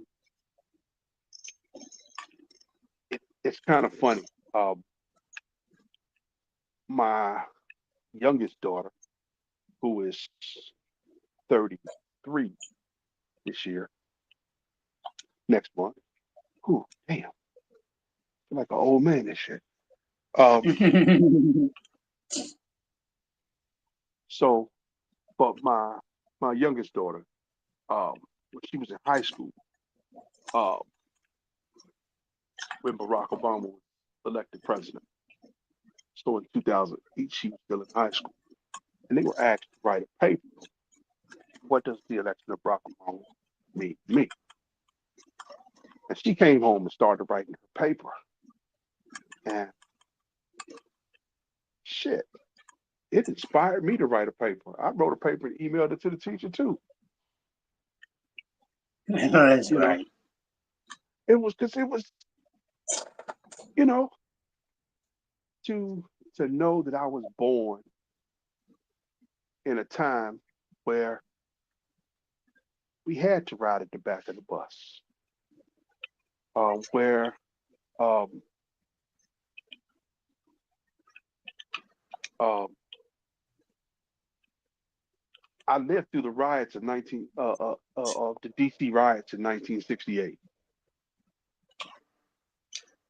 where they burned out the neighborhood, the grocery store, the convenience store, and the bar down in the drive that was in the little tiny shopping center at the corner. You know, um, I lived through getting on a bus with my parents, with my mom, and automatically going to the back of the bus because that's what she was used to. Um, Seeing that uh, the water fountain that said colored people at Union Station. Mhm. Yeah, to have lived during um, the era when Martin Luther King was jailed and shot, um, and the March on Washington, and uh, the March of Black Sunday when they marched across the Pettus Memorial Bridge um, in Selma, Alabama, um, to know that there were cities, um, or excuse me, I should say towns like Sugar Ditch, Mississippi, that up until it had no running water uh, in the early 2000s. This is a town in Mississippi. It was called Sugar Ditch because the creek was full of human waste. Um, they tossed it out, you know, take the buckets, walk over to the creek and toss it in the creek. Uh, and to have lived through uh, the end of Jim Crow, you know, not having gone to a segregated school or had to uh, endure busing, but knew about it. Uh, and then to grow up, see a black man or a black woman, Shirley Chisholm, run for president in 1972. Um, Jesse Jackson run for president, um, and see Barack Obama, a black man, not only run for president, but become elected president and serve not one, two terms. A brother who was educated, articulate, uh, cool as the other side of the damn pillow. Uh, uh, he inspired, you know, as the first black president.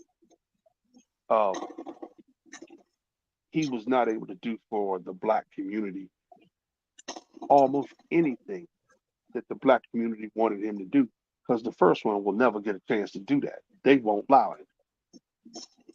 Okay.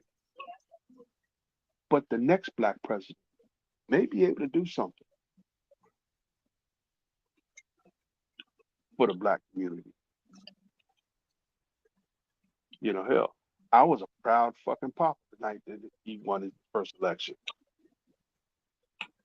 Hell, when he was running for president, hell, it was such a source of inspiration for me that I went and knocked on doors in North Carolina.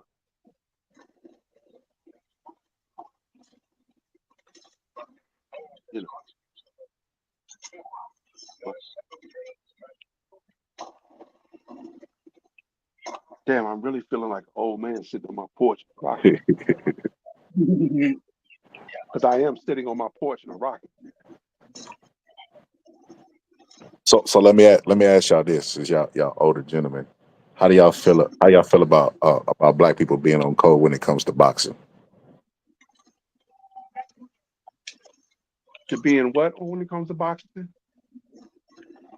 On code. Uh,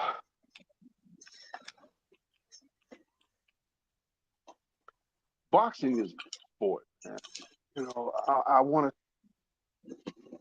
to treat I want all athletes to be treated equally. Um, I want, and yes, but yes, I root for the black athlete. I root for uh, I root for the black athlete in all sports, man. Ain't nothing better than seeing um, uh, the girl Simone as the swimmer, um, or Simone Biles as the most decorated gymnast ever. You know, and being, just because they are black athletes, we were bred. I think Jimmy the Greek said it best. We were bred to do this. We were bred to be bigger, stronger, faster. Because the white man wanted that big, strong, excuse the expression, Negro in the field. So he grabbed that big black woman and that big black man. He put them together. And I didn't think what Jimmy the Greek said was there was anything wrong with it because it was the truth. They blackballed the hell out of him for that saying.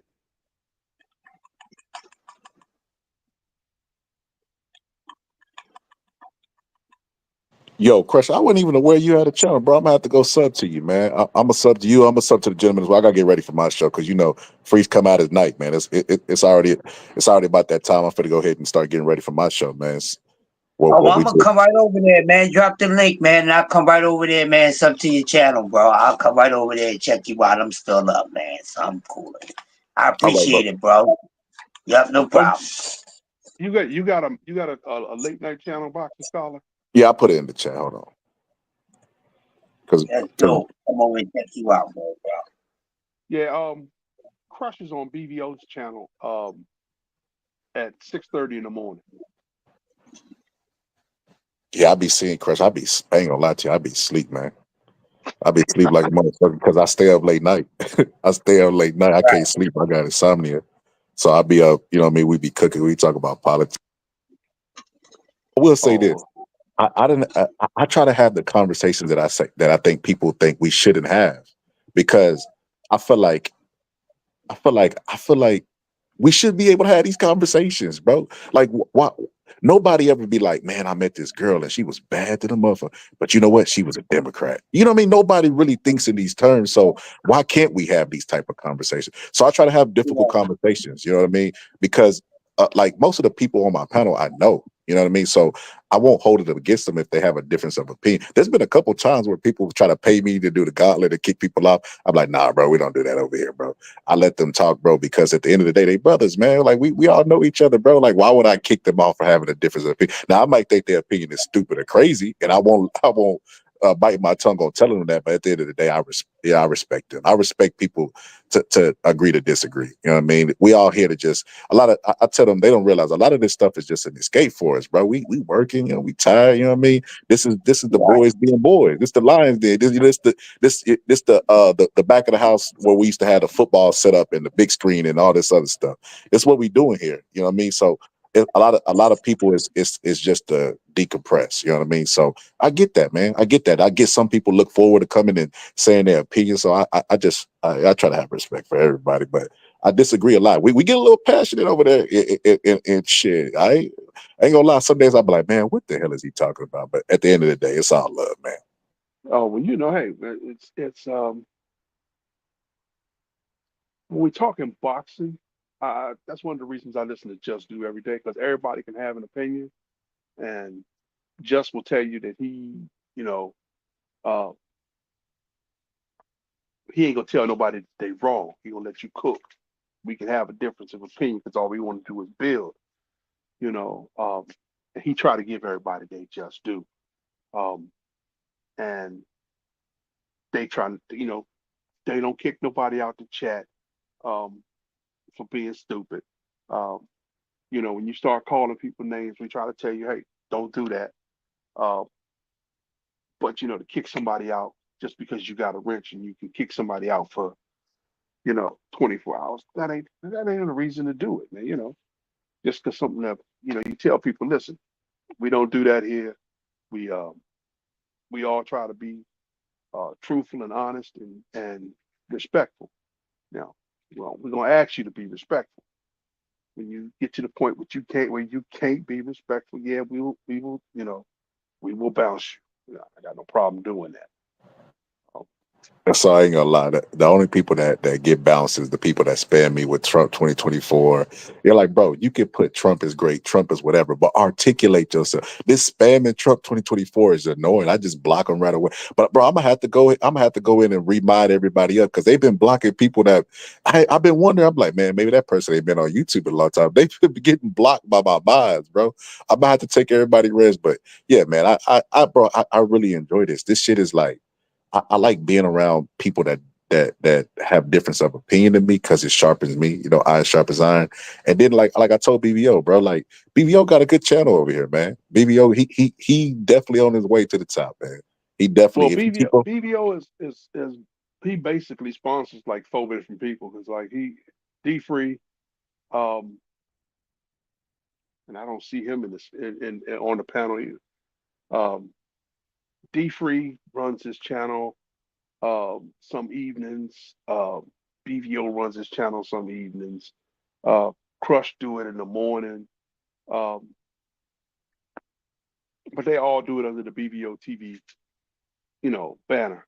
Uh, and it's cool because everybody iron sharp is iron, man. And if we don't work together, um, we don't work together, man. Because we can't progress if we ain't doing it together. So what time your show come on, man? around 2:30 Central Time.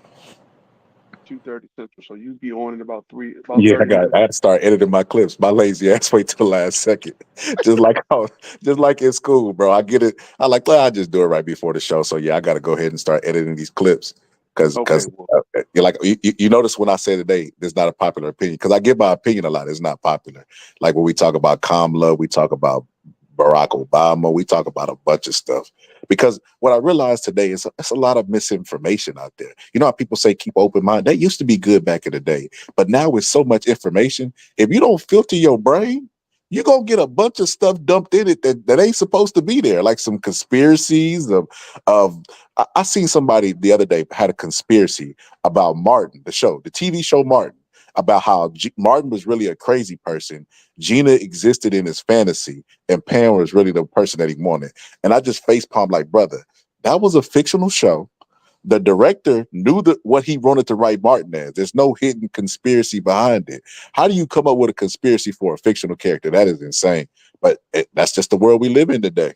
but it has some great characters like Bruh Man from the Fifth Floor, Oh man, holding that's one of the bro. That show, bro. That show holding is up, a culture. ho- It's a whole entire holding up culture. four fingers.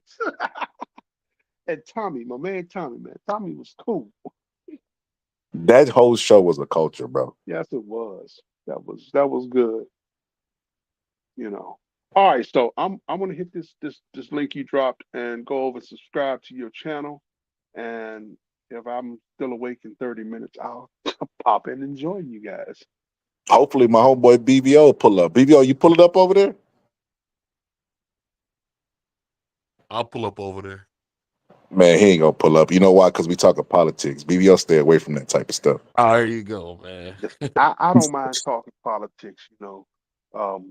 Shout out to Tim And Waltz, man. Warts. I think that's how you say his name, man. I heard Tim Walls. I heard his speech to the Carpenters Union, and I was really impressed, man. So I hate to admit it, the witch gonna get my vote, man. But shout out to Tim, man, because he sealed the deal with his speech.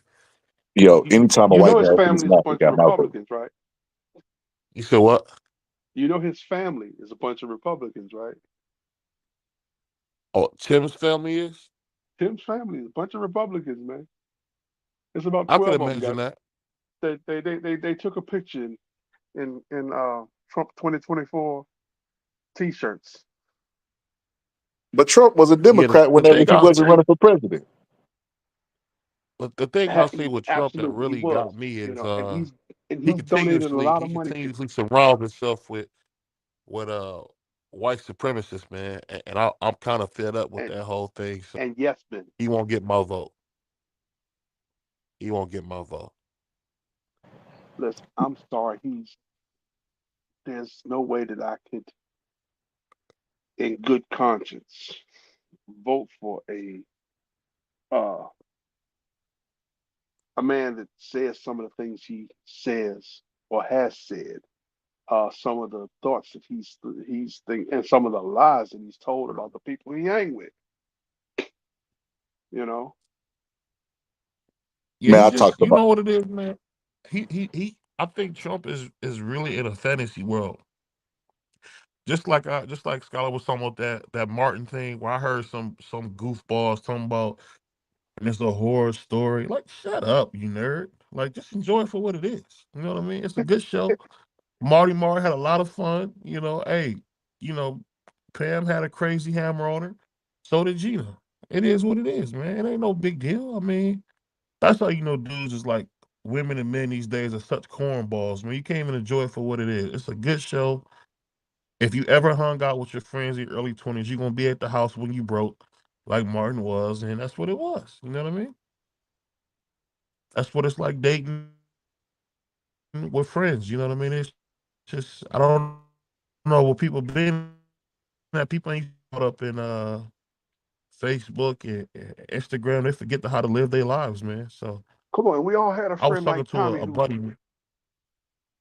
We all had a Go ahead. friend like Tommy who always said he had a job, but you never seen him go to work. Facts. I mean, Tommy was selling drugs, man. Probably that's just Yeah, what it that was was. that was the Tommy ain't let theory, nobody know. bro. How Listen, he like come I up with I a said, mean, conspiracy for the wrong stuff? He come up with a conspiracy for Martin, but not for Tommy's job. That's supposed to be the real conspiracy stuff. it, yeah, 'cause it's simple. It's Tommy was simple. Tommy was he was hustling. Tommy got on leather coats, always fly clean. glasses, what is it? Goose skin boots. Come on, bro. You know he doing something. Come on, bro. Where he get the boots at? So it is what No, it is. where Go you ahead. get that $800 leather duster from? Come on now.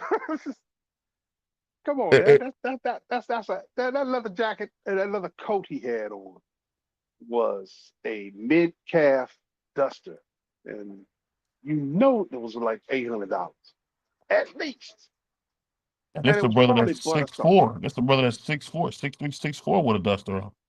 Yeah, I Yo, mean, BBO, suggestions, bro. This live was perfect, bro. 4 hours, good conversation, bro. That's what Joe Rogan did, bro. 4 hour mark, good conversations, good guests, good everything, bro. This was a dope ass episode, bro. This is probably one of your more better episodes. You had Preacher D Free talking about why come Pastor can't have him a night. Not just playing, but you had D Free up there. He was spitting. You know what I mean. You had different conversations. Good flow. Good flow. It was never a dull moment. You know what I mean. We even talked about black home ownership. You know what I mean? I even got my older OG to make the point that I was trying to make that was getting pushed back because of my age. You know, you too young for this conversation. He basically said everything I had to say, man. It was a dope ass conversation. But yeah, man, for like BBO longer lives. That's all I'm advocating for. Longer lives for BBO if he can. Cause I know you got a family and you work as well. yeah. yeah. That's what the weekends Call is you up now. 20 minutes before the show. Is like, yo, man, can you jump on the panel tonight? Yeah, this with the weekend, man. The weekend we gonna grind, man. But you know what? The thing that I think I'm ready with YouTube, we just got it. Just take a while because I met my brother Big Dre, man. He got some great stories and stuff he done been through, and Prize done built Philadelphia with his bare hands, and you know it is what it is, man. It's a lot of fun, man. Hey, I get salute to my brother Prize. Man, I get a real kick whenever my man Prize talk, man, because the brother act like he just built Philadelphia by No, himself, bro, man. we're not gonna do that. Prize did build Philadelphia. If you go back, see, y'all don't know this. I know some personal things about Prize. If y'all go back and y'all look at the intro for the Fresh Prince of Bel Air, that when they spinning him over his head, if you look in the left corner, that's Prize. Prize is right there. See, I don't know these things because y'all don't know Prize personal, but yeah, man, me and Prize talk about these things.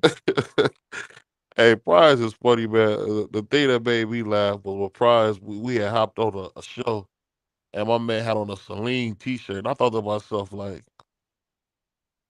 man, I can't believe people pay $500-$600 for a T-shirt. That's wild.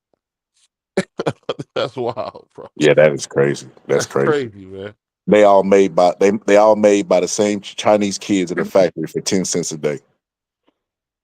Hey, Yeah.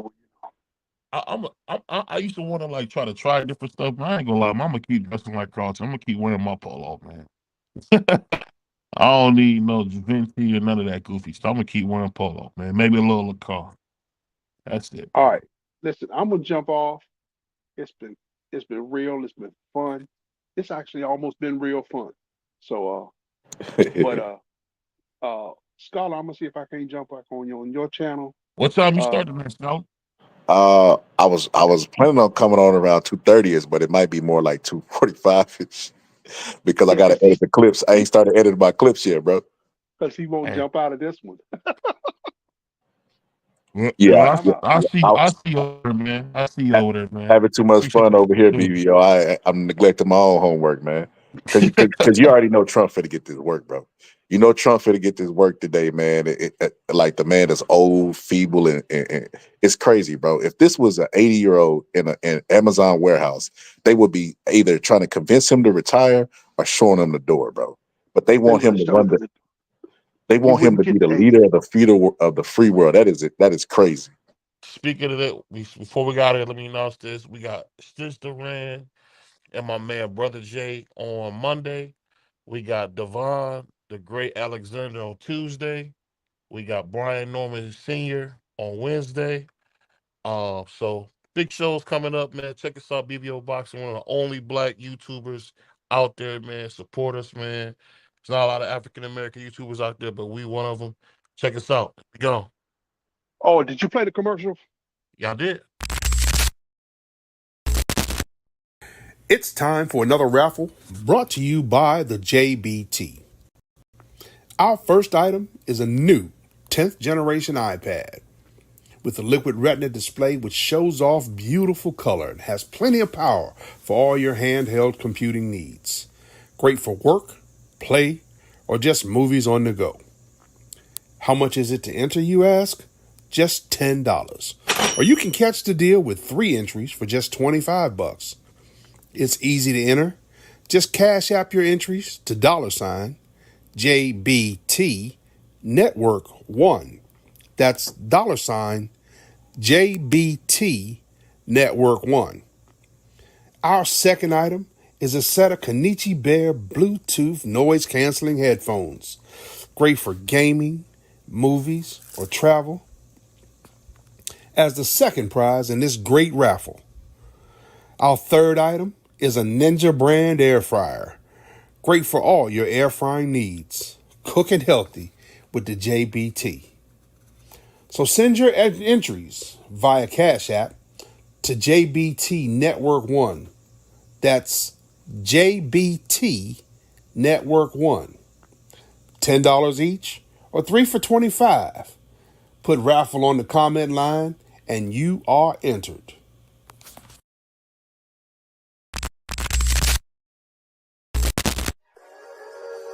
We really boxing. Who wanted the baddest? Let's see. Oh, we boxing, yeah, we boxing. I need that belt like it ain't no other option. So we punching and weaving and blocking, defeat ain't an option. Let them know, shoot a video, put it on BVO. Let them know, every time I punch, it's a heavy blow. BVO, bound to hit like bricks cause it was set in stone. Let them know, I ain't getting body, but I'ma hit this